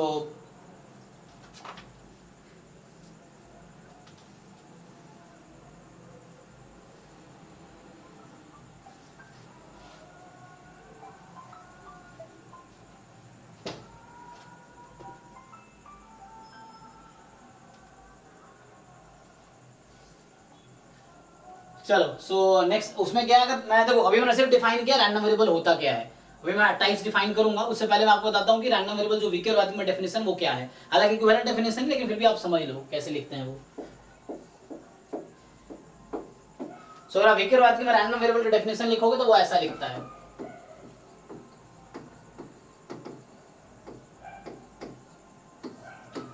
क्योंकि ये कहीं ना कहीं थोड़ा मेजर थ्योरी का यूज करता है, ठीक है ना। सो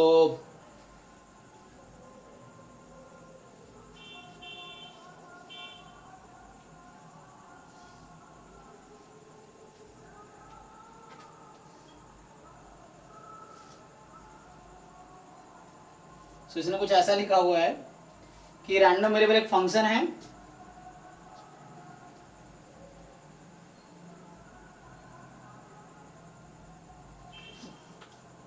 सो a function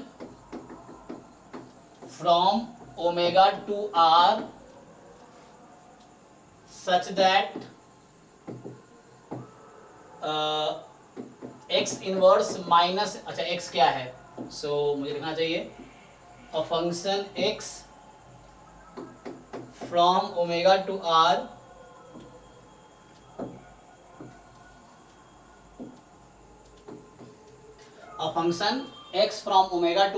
such that x inverse minus infinity to x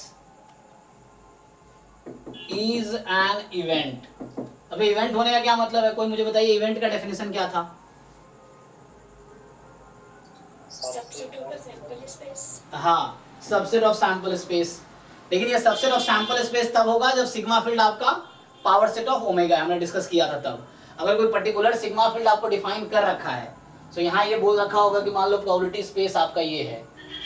सो ये थोड़ा ऐसा लिखता है कि लेट ओमेगा कॉमा, मैंने ए लिखा था सिग्मा अलजेब्रा को, सिग्मा फील्ड को मान लो ये लेके चलता हूं मैं। So omega comma A B sample space, ये ऐसे लिखता है सैंपल स्पेस को, मतलब ये set of all outcomes omega है, उसके साथ साथ एक आपके पास सिग्मा फील्ड भी डिफाइन करता है। सिग्मा फील्ड क्या था कि एक सेट था जिसके अंदर सबसेट थे सैंपल स्पेस के, और वो सबसेट वो हैं जो इवेंट्स हैं। तो उस जब सिग्मा फील्ड कहीं पे अगर पर्टिकुलरली डिफाइन किया गया है, जैसे गेट में क्वेश्चंस आए हैं इस पे इस बार भी, सो अगर कहीं पे पर्टिकुलरली सिग्मा फील्ड डिफाइन किया गया है, इसको तो ये बताना चाहता है कि all subsets are not event, है ना, only elements given inside sigma field are events. तो ये है, जैसे यहाँ पे मैं अगर इंट्रोड्यूस कर रहा हूँ कि मेरा ए सिग्मा फील्ड है या सिग्मा अलजेब्रा है, सो उसमें ये कहने का मतलब जो ए के मेंबर्स हैं वही इवेंट्स हैं, not all subsets are event. Otherwise ये इंट्रोड्यूस किया ही नहीं होगा। अगर ये नहीं है, सिर्फ ओमेगा सैंपल स्पेस है, तो उस केस में सिग्मा फील्ड जो पावर सेट है सैंपल स्पेस का, मतलब सारे सबसेट्स उसके इवेंट है एक्चुअली। सो ये थोड़ा सा मतलब एडवांस मतलब प्रोबेबिलिटी टाइप का चला जाता है ये उसमें। सो उसमें ये यहाँ पे ये डिफाइन करता है डेफिनेशन कि a function x from omega to r this, so this belongs to A क्या है मेरा सिग्मा फील्ड है यहाँ पे। सो ए क्या है सिग्मा फील्ड, मैं बताया था फिर से यहाँ पे था ना। ओमेगा मेरा क्या है set of all possible outcome, जानते हो आप। हेयर ये जो ए मैं नोटेशन लेके चला हूँ ये सिग्मा फील्ड है, और सिग्मा फील्ड क्या होता है वो हमने पहले डिफाइन किया हुआ है कि सिग्मा फील्ड होने के लिए ये एक सेट होगा जिसमें सबसेट्स ओमेगा के जो 3 कंडीशन सेटिस्फाई करेगा। वो क्या होगा एम्प्टी सेट होना चाहिए, कोई सेट है उसका कॉम्प्लीमेंट होना चाहिए। अगर कुछ जितने भी सेट्स हैं उसमें you take 1 2 at a time, 3 at a time, 4 at a time, कोई भी countable unions are there actually, है ना। इट इज काउंटेबल यूनियंस के रेस्पेक्ट में क्लोज्ड होता है, क्लोज्ड अंडर काउंटेबल यूनियन ऐसा लिखा रहता है ना। मतलब आप कोई भी सेट का यूनियन लो उसके अंदर होगा वो। तो ये 3 कंडीशन था, तो उस केस में ये बोलता है this must be a member of sigma field. इसका लिखने का मतलब ये है, सो इसका मतलब ये हो गया दैट इज कि a function x from omega to r such that कि ये जो x इनवर्स माइनस, अच्छा यहाँ पे क्या होगा आगे, for all x belongs to r whatever real number you select, so minus infinity to x, this is an event for all x belongs to r। अब ये इवेंट क्यों होना चाहिए, ताकि इसकी प्रोबेबिलिटी निकाल सके, सिंपल, क्योंकि हम लोग इवेंट की प्रोबेबिलिटी निकालते हैं। सो इवेंट स्पेस जो एक वर्ड यूज किया है सिलेबस में वो वही है सिग्मा फील्ड, लेकिन जो भी इवेंट का एक कलेक्शन है एक्चुअली वही सिग्मा फील्ड है, कि ये इवेंट का कलेक्शन है। Sigma field nothing but the collection of events. So इसको मैं यहाँ लिख सकता हूँ, this is nothing but the collection of events, और it may contain all subset of sigma field omega, all subset of omega, तो उस केस में all subsets are events actually, ठीक है ना। तो ये चीज है, तो यहाँ ये थोड़ा ऐसा लिखता है डेफिनेशन। सो ये देखो इसने एक एक्स्ट्रा ये चीज लिख दी है तो ये आपको वेरीफाई करना पड़ेगा, बस मैं समझा देता हूँ क्योंकि इस तरह कहीं आया तो आप इसको वो कर सको। अदरवाइज पिछला डेफिनेशन इज ओके, इस बुक के अलावा बाकी बुक्स अगर आप देखोगे तो वो यही डेफिनेशन फॉलो करता है, पहले वाला डेफिनेशन जो फॉलो करता है, कोई दिक्कत नहीं है। ये एक्स्ट्रा कंडीशन है और ये सेटिस्फाई होंगी ऑब्वियसली, कोई दिक्कत नहीं है। तो उतना डीप में आपको जाना नहीं, मेन क्वेश्चंस देखने हैं, है ना, और कॉन्सेप्ट समझने हैं हमें। तो मैं एक एग्जांपल केस में यही जो पिछला एग्जांपल था उसी के लिए मैं आपको ये डिफाइन कर देता हूँ कहना क्या चाह रहा है। देखिए सो जैसे मैं इसी चीज को अगर लिखूं, इस डेफिनेशन को वेरीफाई कराऊं, सो एग्जांपल जैसे मैंने लिखा कि अ कॉइन इज टॉस्ड ट्वाइस ना, इस तरीके से था। सो मेरा ओमेगा आया HH HT TH TT। अभी मैं सिग्मा फील्ड जो ले रहा हूँ वो पावर सेट ही ले रहा हूँ, ठीक है ना। सो इस तरीके से, सो मेरा सिग्मा फील्ड पावर सेट ही है, ठीक है। जो सिग्मा फील्ड कुछ नहीं है, set of all subsets, power set of omega ही ले रहा हूँ। सो उस केस में जैसे आपने देखा था कि लाइक हमने ये देखे थे ना कि x of HH this is 2, x of HT 1, x of TH this is 1, x of TT this is 0, है ना। तो ये हमने देखे थे। अब ये क्या डिफाइन किया कि एक फंक्शन डिफाइन हो गया sample space to real number में। अब मुझे वो वेरीफाई करना वो वाली चीज, x inverse minus infinity to x का क्या मीनिंग है। सो मुझे ये एक सेट है एक्चुअली, आपको पता होगा जिन लोगों को इनवर्स इमेज का आइडिया है, सो उनको पता होगा। जैसे मैं लिखूं, अगर कोई मुझे ये डिफाइन करके बताइए what is meaning of FA and what is meaning of F inverse B। F कोई फंक्शन है, तो आप लोगों को आइडिया है इसका, कैलकुलस में ये सब टर्म्स आते हैं। A कोई सेट है, सो FA का मतलब क्या है,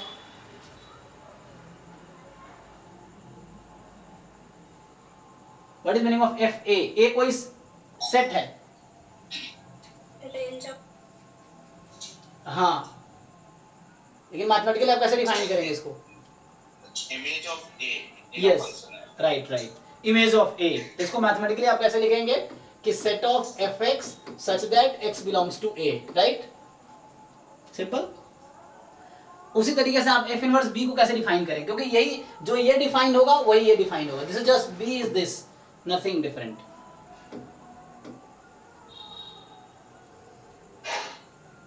सो what is F inverse B? कोई डिफाइन करो, ट्राई करो।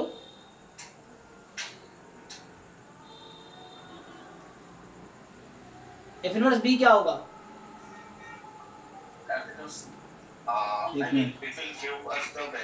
अरे भाई मेरी 6 से 12 डेली क्लास होती है, तुम्हें बताया था ना मैंने।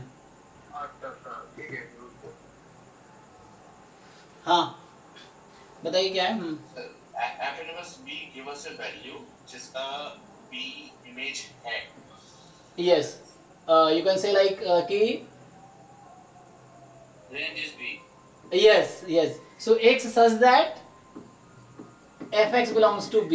ये समझ लीजिए आप कि डोमेन के वो एलिमेंट्स कलेक्ट करो आप जिसका रेंज b है। यस, सो डोमेन के वो सारे एलिमेंट कलेक्ट करो जिसके इमेज b में जा रहे हैं। सिंपल। सो वही चीज यहाँ भी है एक्चुअली, नथिंग डिफरेंट। कि जैसे मान लीजिए a है, ये मेरा पास अगर यहाँ पे ये b सेट है, suppose this is b set, तो मुझे वो सारे एलिमेंट कलेक्ट करने हैं जिसका इमेज b में जा रहा है। सिंपल, ये मतलब हुआ इनवर्स इमेज का। सो f यहाँ पे है, सो f इनवर्स b का मतलब ये हुआ कि वो सारे x जिसका इमेज b में जा रहे हैं। सिंपल। तो यहाँ भी ऐसे ही है।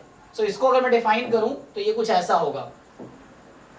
अगर मैं फंक्शन a से b में डिफाइन करता, मान लो सपोज अगर ये मेरा फंक्शन a से b में होता, लेट से a से b में है, तो यहाँ मैं लिखता x बिलोंग्स टू a।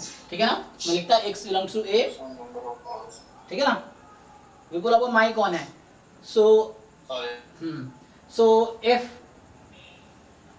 सो यहाँ पर मैं इसको क्या लिख सकता हूँ? क्या आप लोग आइडिया लग रहा है? सो x कहां से कहां का फंक्शन था? ओमेगा टू r,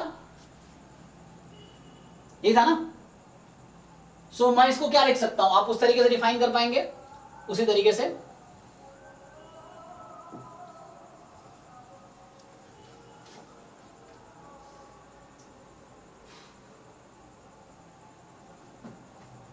कोई भी ट्राई करो, जैसे एफ इनवर्स बी डिफाइन हुआ उस तरीके से। यहां मेरा एफ ए से बी में लिखा था मैंने, मान लो एफ ए मैंने ए से बी में लिखा था सपोज।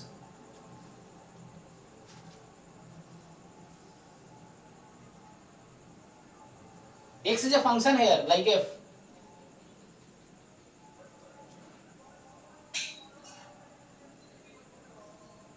तो ये वाली वो वाली वैल्यू देगा जिनकी से जिसका image minus infinite to x के बीच में आता है। Yes, so it is like omega belongs to sample space, sample space के वो मेंबर जिसके corresponding this is less than equal to x।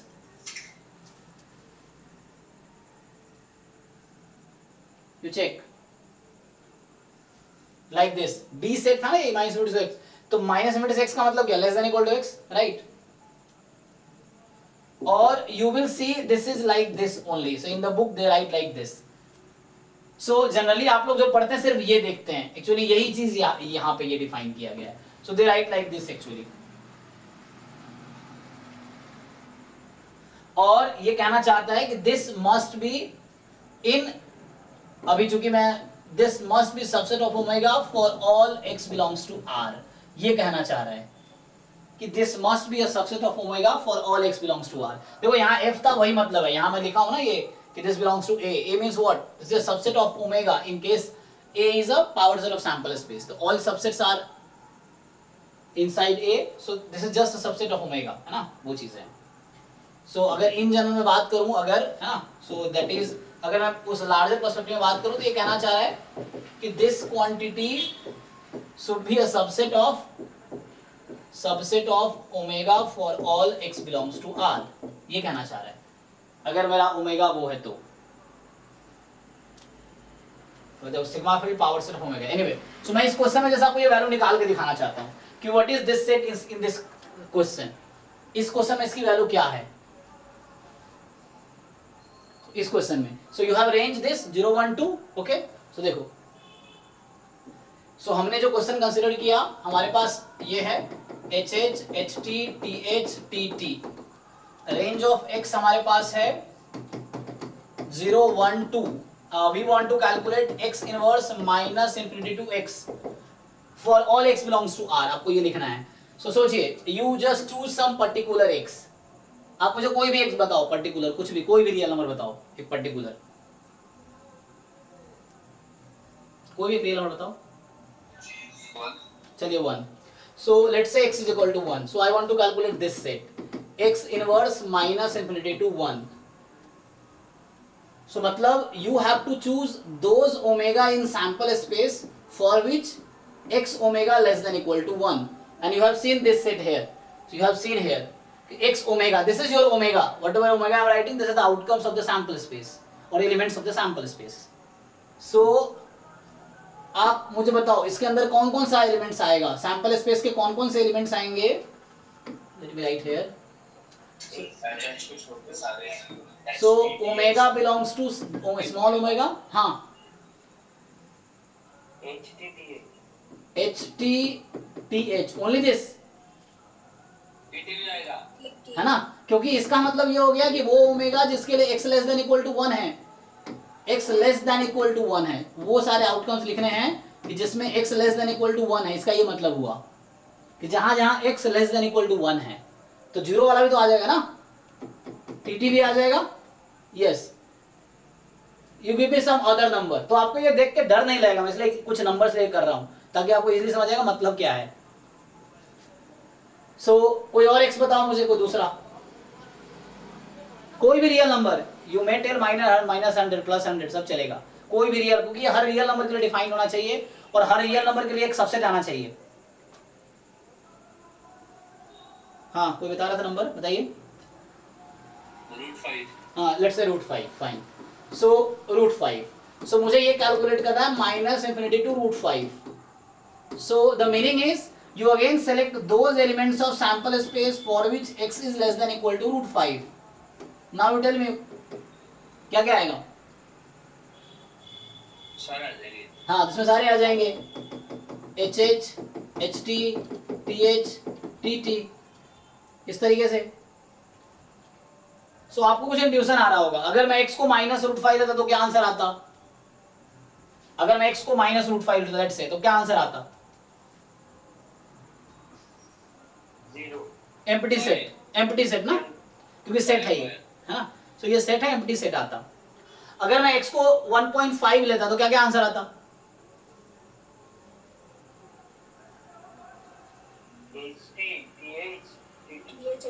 वही. अगर मैं 0.5 लेता तो सो देखो अब ये कहना चाह रहा हूं मैं कि what ever X you select less than 0, अब कोई भी x 0 से छोटा सेलेक्ट करो, कोई भी x, क्या आंसर आएगा इसका, इसकी वैल्यू क्या आएगी. What ever X you select less than 0, this will 5. तुम देखो जब तुम्हें डाउट हो तो कोई नंबर लेके देख लो. मान लो मैं -1 ले लेता हूं सपोज, मैंने कहा x कुछ भी चूज करो लेस देन 0 तुम. सो लेट्स से -1. अब -1 के लिए कैलकुलेट करके देखो क्या आंसर आएगा. ठीक है ना. अगर मैं x को -1 लेता तो माइनस इनवर्स टू -1. सो मुझे सैंपल स्पेस के वो एलिमेंट चाहिए जिसमें capital X less than equal to -1 हो जाए. क्या ऐसा कोई एलिमेंट है जहां रैंडम वेरिएबल की वैल्यू -1 से भी कम हो? नहीं है ना, क्योंकि वैल्यू तो ये थी 2 1 1 0, वैल्यू तो ये थी ना बस. तो ऐसा कोई आउटकम है क्या जिसके करस्पॉन्डिंग -1 आ जाए या उससे कम भी आ जाए? So are you convinced this? Whatever x you choose between 0 and 1, what will be the answer?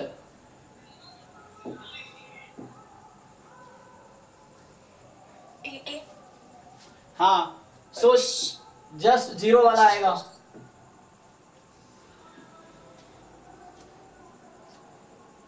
So whatever x you select between 1 and 2,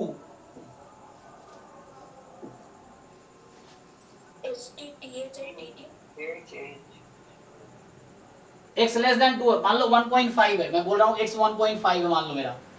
So if I have x less than 1.5, मतलब मैं अगर x को 1.5 लूं, so x inverse minus infinity to 1.5. So this is those outcomes for which x is less than equal to 1.5 plus 1.5. 1.5 से कम answer या उसके equal आने वाला आउटकम्स कौन कौन सा है सैंपल स्पेस का. So these are the outcomes, है ना. तो वही 3 आएगा जो बता रही थी, सही बता रही थी ना. So this are T T H T T H, ये आएगा। And whatever X you choose more than equal to 2, क्या आंसर आएगा?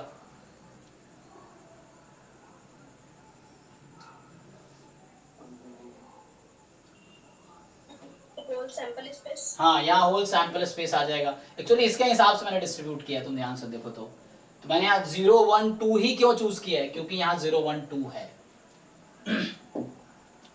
क्योंकि वहीं पे डिफरेंस आएगा, बाकी जगह डिफरेंस नहीं आएगा। सो 1.5 रखोगे तो भी, 1.6 रखोगे तो भी, 1.7 रखोगे तो भी, 1.9 रखोगे तो भी आंसर सेम ही आना है, क्योंकि डिफरेंस कहाँ आ रहा है, क्योंकि रेंज है 0 1 2, सो डिफरेंस 0 1 2 पे आएगा। So this is a set, you may check. अब आपको डिसाइड ये करना था क्या ये जो सेट्स आए हैं क्या ये सैंपल स्पेस के सबसेट है कि नहीं।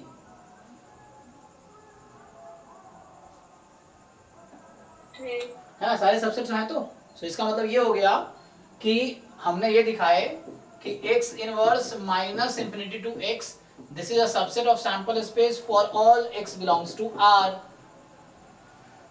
क्योंकि x नेगेटिव लो, 0 से 1 के बीच, 1 से 2 के बीच, 2 से इंफिनिटी तक कुछ भी ले लो, you will get these answers only. So इसका मतलब ये हो गया कि this is a random variable. तो ये एक एक्स्ट्रा कंडीशन उसने डेफिनेशन में ऐड कर दिया, वो इसीलिए क्योंकि बाद में हम इसी की प्रोबेबिलिटी फाइंड करेंगे, और उसको हम लोग क्या बोलते हैं, जिन लोगों को पहले से आइडिया है प्रोबेबिलिटी का, x less than equal to x को क्या बोलते हैं?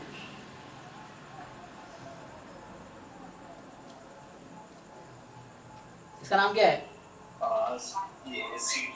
CDF है ना, क्युमुलेटिव डिस्ट्रीब्यूशन फंक्शन। तो ये इसलिए डिफाइन करता है ताकि बाद में ये बोल सके कि जो तुमने इवेंट्स निकाले हैं ना उसकी प्रोबेबिलिटी जो निकालोगे तो वो तुम्हारा CDF होगा। तो इसीलिए डिफाइन करता है कि इसकी प्रोबेबिलिटी लगा दो तो that will give you the CDF actually.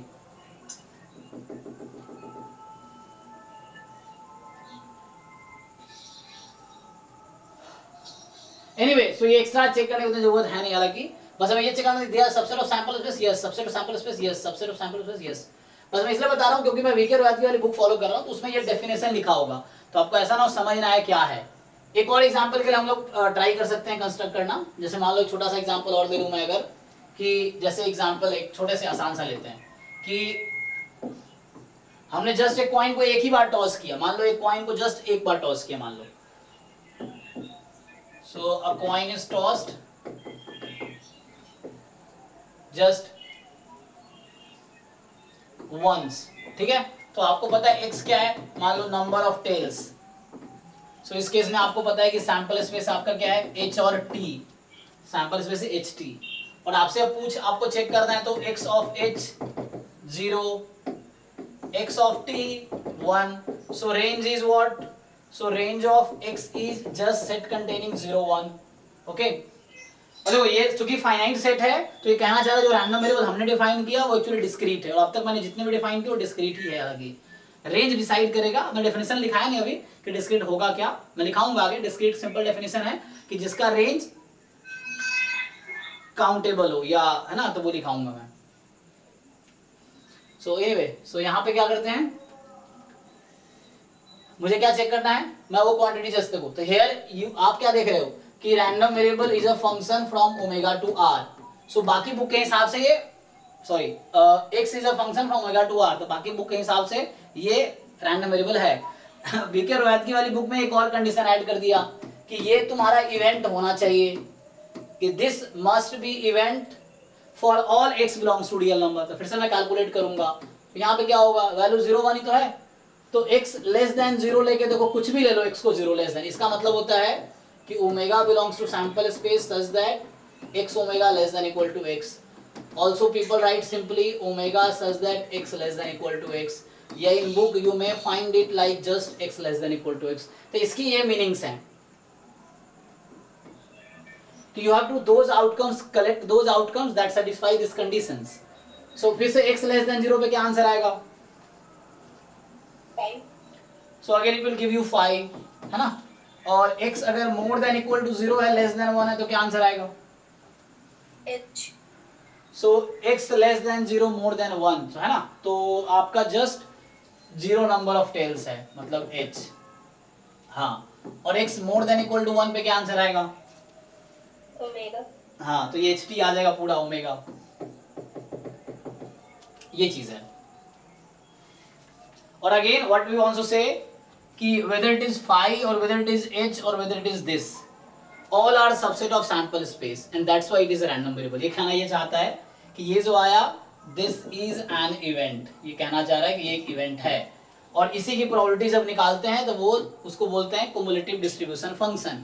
तो ये इवेंट यहाँ प्रूव कर रहा है और इसकी प्रोबेबिलिटी को बाद में CDF डिफाइन करता है ये। तो इस बुक में इस तरीके से चीजों को प्रोसीड किया गया है। एनीवे बट ये चेक करने की आपको जरूरत नहीं है, ठीक है ना। अगर कहीं पे जरूरत पड़ती है रैंडम वेरिएबल है कि नहीं तो you don't need to check, क्योंकि बाकी बुक्स जो हैं बिना इसके काम कर रही हैं तो वो ऑब्वियसली ट्रू है तभी कर रही है ना। सो इन्होंने अपनी तरफ से एक अलग कंडीशन ऐड किया ताकि बाद में इसको यूज कर सके, इसीलिए।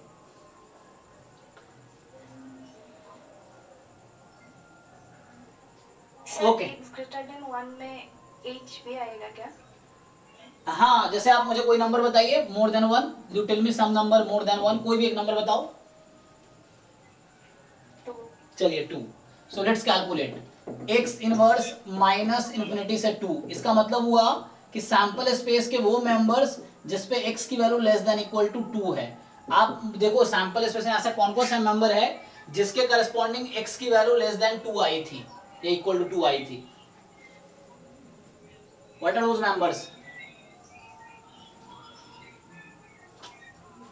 देखिए ना। सो h के करस्पॉन्डिंग मुझे मिला था 0 और t के करस्पॉन्डिंग मिला था 1, यही था यहाँ पे। h के करस्पॉन्डिंग x की वैल्यू, इसका क्या मतलब है, x की value corresponding to h is 0, value of x corresponding to t is 1। Yes sir, clear.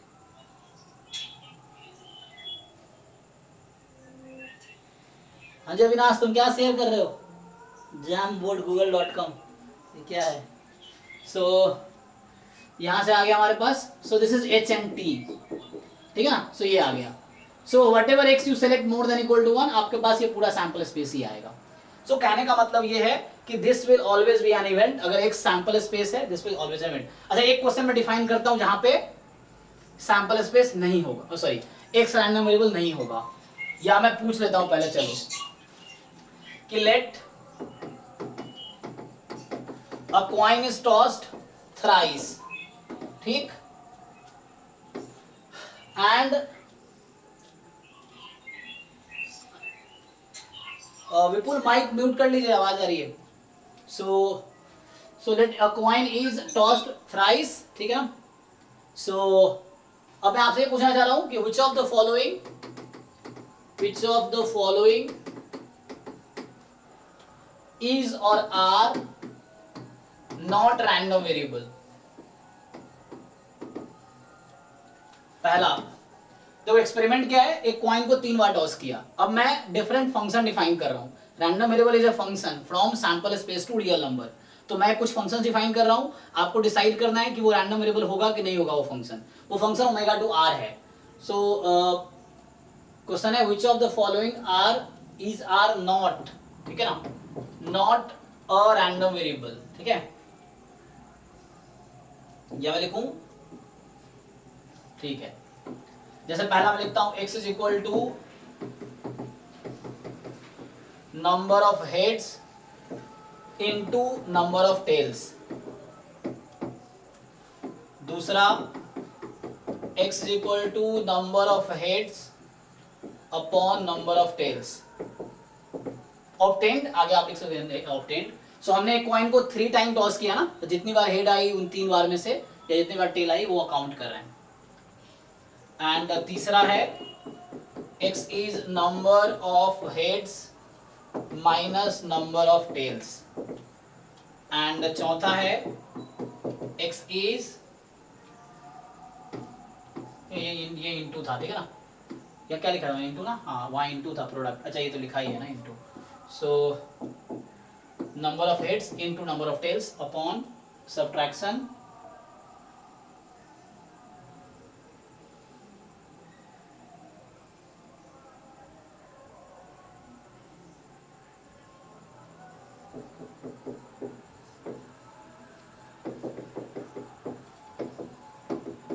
बताइए इनमें से कौन सा रैंडम वेरिएबल नहीं होगा?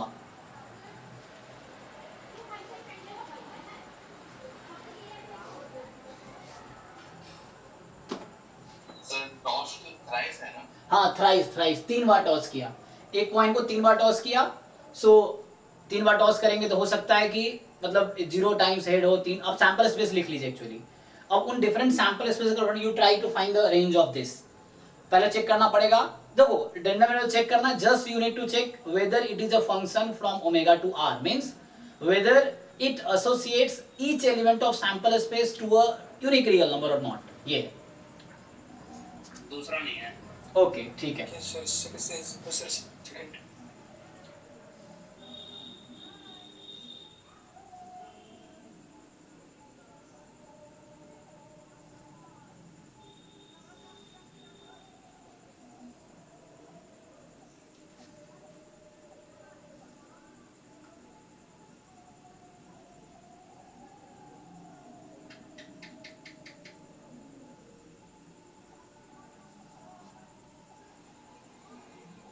सबको क्लियर है जी? हाँ आकाश आपने सही बताया। जी सर।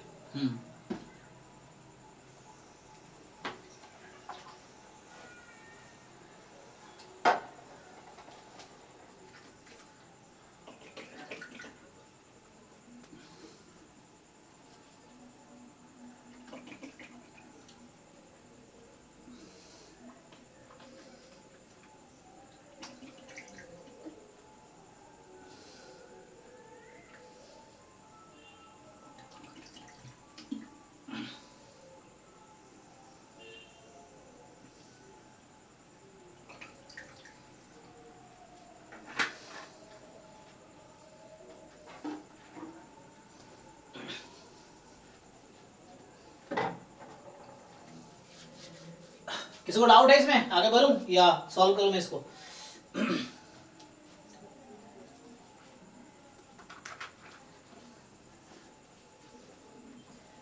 देख लो सिंपल है ना। सो आप क्या करोगे, you first write the sample space. So 3 बार टॉस किया तो H H H H H T T H T T H H H T H T, अच्छा 1 मिनट, 3 3 6 8 होंगे ना। So T T H T T T, okay. So you know अब different सब में आप वैल्यूज फाइंड करके देखो। मतलब जैसे पहला, अगर मैं मान लो पहला ही चेक करूं, suppose I am checking the first option, ठीक है ना। सो अगर मैं फर्स्ट ऑप्शन चेक कर रहा हूं तो मैं क्या करूंगा, मैं हर आउटकम करस्पॉन्डिंग एक्स की वैल्यूज निकालूंगा। एच एच एच, तो एक्स पहला क्या, number of head number of tail, तो एच एच में कितने हैं, 3 हेड है 0 टेल है, तो 0 आ जाएगा आंसर, ठीक है ना। ये समझ पा रहे हो आप लोग, 3 into 0 0 आ जाएगी। फिर ऐसे ही सारी वैल्यू का फाइंड करो, लास्ट मतलब मैं पूरा फाइंड नहीं करता, just dot dot dot x of T T T आप करोगे तो ऐसे ही नंबर ऑफ हेड 0 into 3 0 आ जाएगी। बीच में और भी वैल्यूज आएंगी जो आप चेक कर सकते हो, मैं लिखा नहीं है ना, हर आउटकम पे कोई ना कोई नंबर मिलेगा, तो सब पे डिफाइंड आएगा एक्चुअली, कोई दिक्कत नहीं आएगी। बस सेकेंड ऑप्शन में क्या हो रहा होगा, चूंकि ये डिनोमिनेटर में आ गया ना, तो इसकी वैल्यू 0 भी हो सकती है, तो समथिंग अपॉन 0 नॉट डिफाइंड हो जाएगी, कोई रियल नंबर तो मिला ही नहीं आपको, तो मतलब ये फंक्शन तो है ही नहीं, तो इसका मतलब रैंडम वेरिएबल नहीं है। सो इस तरीके से क्या है कि जस्ट जैसे दूसरे ऑप्शन मान लो एक्स ऑफ पहला एच एच एच ही निकाल लो। सो यहाँ number of heads 3, number of tails 0, 3/0 not defined, तो यहीं पे फेल हो गया ये। बाकी में डिफाइंड आएगा, ठीक है। अच्छा तो मुझे पूछा नॉट कौन सा है, तो नॉट मतलब दिस इज योर नॉट, है ना। So this is not a random variable, बाकी रैंडम वेरिएबल होगा, बाकी में हर आउटकम के corresponding you will get some real number, और यही डेफिनेशन है रैंडम वेरिएबल का कि हर आउटकम के करस्पॉन्डिंग कोई ना कोई यूनिक रियल नंबर मिल रहा है आपको, सो वो रैंडम वेरिएबल होगा, सिंपल। किसी को डाउट है इसमें? बाकी में आप चेक कर सकते हो, बाकी ऑप्शन ऐसे ही, थर्ड ऑप्शन आप चेक करो, फोर्थ ऑप्शन चेक करो। सो हर आउटकम की जो सैंपल स्पेस में आउटकम्स है, उस आउटकम से corresponding you will get some real number. तो ये तो क्या रैंडम वेरिएबल क्या होता है, ठीक है ना। ओके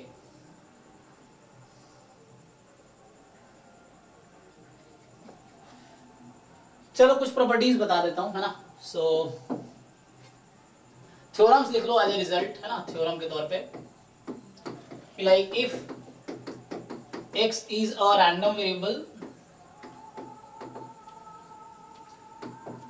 then सिंपल ये है, मान लो कि पहला पॉइंट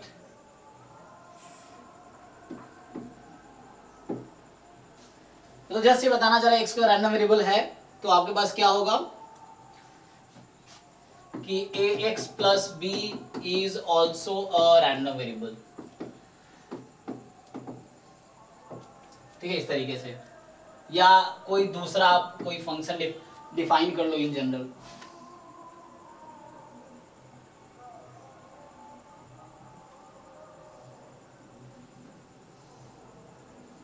जैसे सिंपल एक्स स्क्वायर भी एक रैंडम वेरिएबल होगा।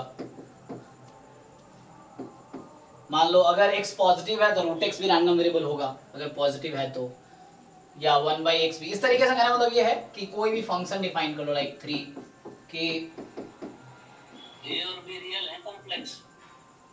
नहीं, यहाँ पे रियल लेंगे हम लोग। सो यहाँ पे आपको लिखना पड़ेगा a is a real constant, b is a real constant. ठीक है, सो इस तरीके से सो a इज अ रियल, दोनों जीरो हो जाए तो हाँ कोई दिक्कत नहीं है, क्या ही फर्क पड़ेगा। जैसे मान लीजिए y है आपका, ये जैसे ये y हो गया है ना, सो अगर y की वैल्यू 0 हो जाएगी कोई दिक्कत नहीं है, तो y 0 हर पॉइंट में डीजेनरेट रैंडम वेरिएबल हो जाएगा। आगे पढ़ेंगे हम लोग। सो डीजेनरेट में क्या होता है, एक ही पॉइंट में सारे मास आ जाएंगे, तो अगर a b दोनों 0 होंगे तो 0 हो गया, डीजेनरेट हो जाएगा।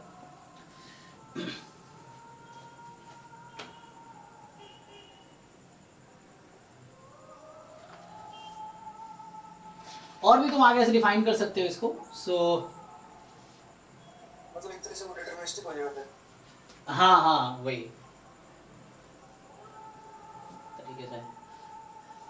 या अगर देखो कोई आज फंक्शन भी लिख सकते हो आप, लेकिन वो फंक्शन डिफाइंड होने चाहिए ना। So function is defined, then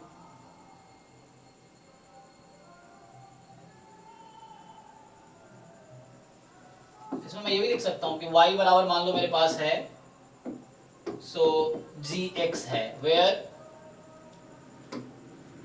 this is, लेकिन उसके लिए फिर मैं देख रहा हूँ वेल डिफाइंड फंक्शन होना चाहिए। वेल डिफाइंड के लिए फिर देखना पड़ेगा ना। सो जनरल लिखना थोड़ा ठीक नहीं, बस समझाने के लिए बता रहा हूँ। ठीक है, जैसे मान लो कहीं पे है x अपॉन मान लो 1 प्लस x है, सो बस ये कि 0 नहीं होने चाहिए, जैसे पिछले क्वेश्चन में हो गया, तो वहां पर दिक्कत आएगी, नॉट डिफाइंड हो जाएगा।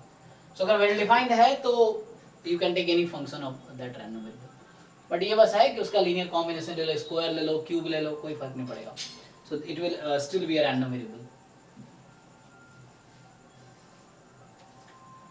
सो अभी तो ये था कि रैंडम वेरिएबल होता क्या है ना।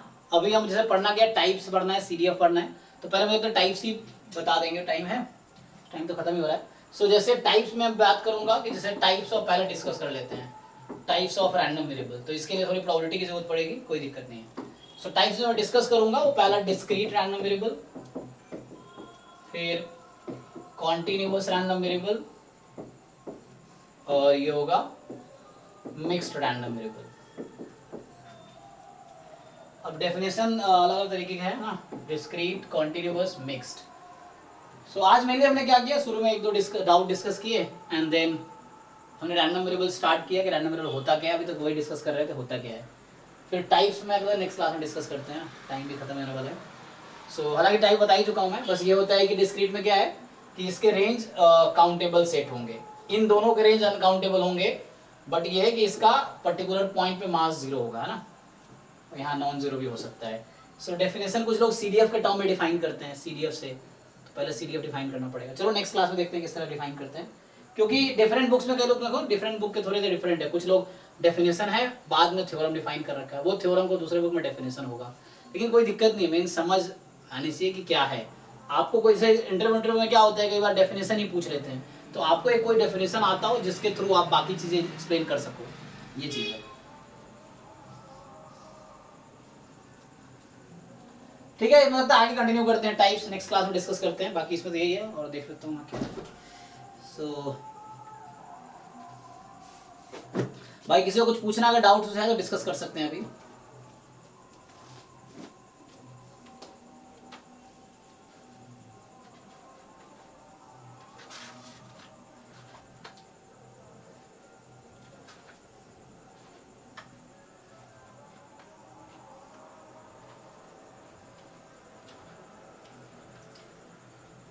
चलो ठीक है, आज यहीं स्टॉप करते हैं। हाँ कल मैच में सर सीरीज हाँ, सीक्वेंस में थोड़ी सी चीजें बाकी है, वो करके फिर सीरीज कंटिन्यू करेंगे।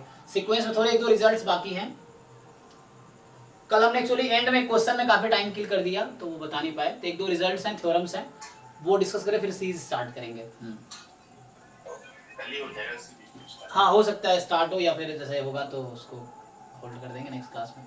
कोई जल्दी नहीं है, आराम से कर लेंगे, हो जाएगा। ठीक है ना, चलिए आज इतना ही रखते हैं। Thank you and good night. Thanks.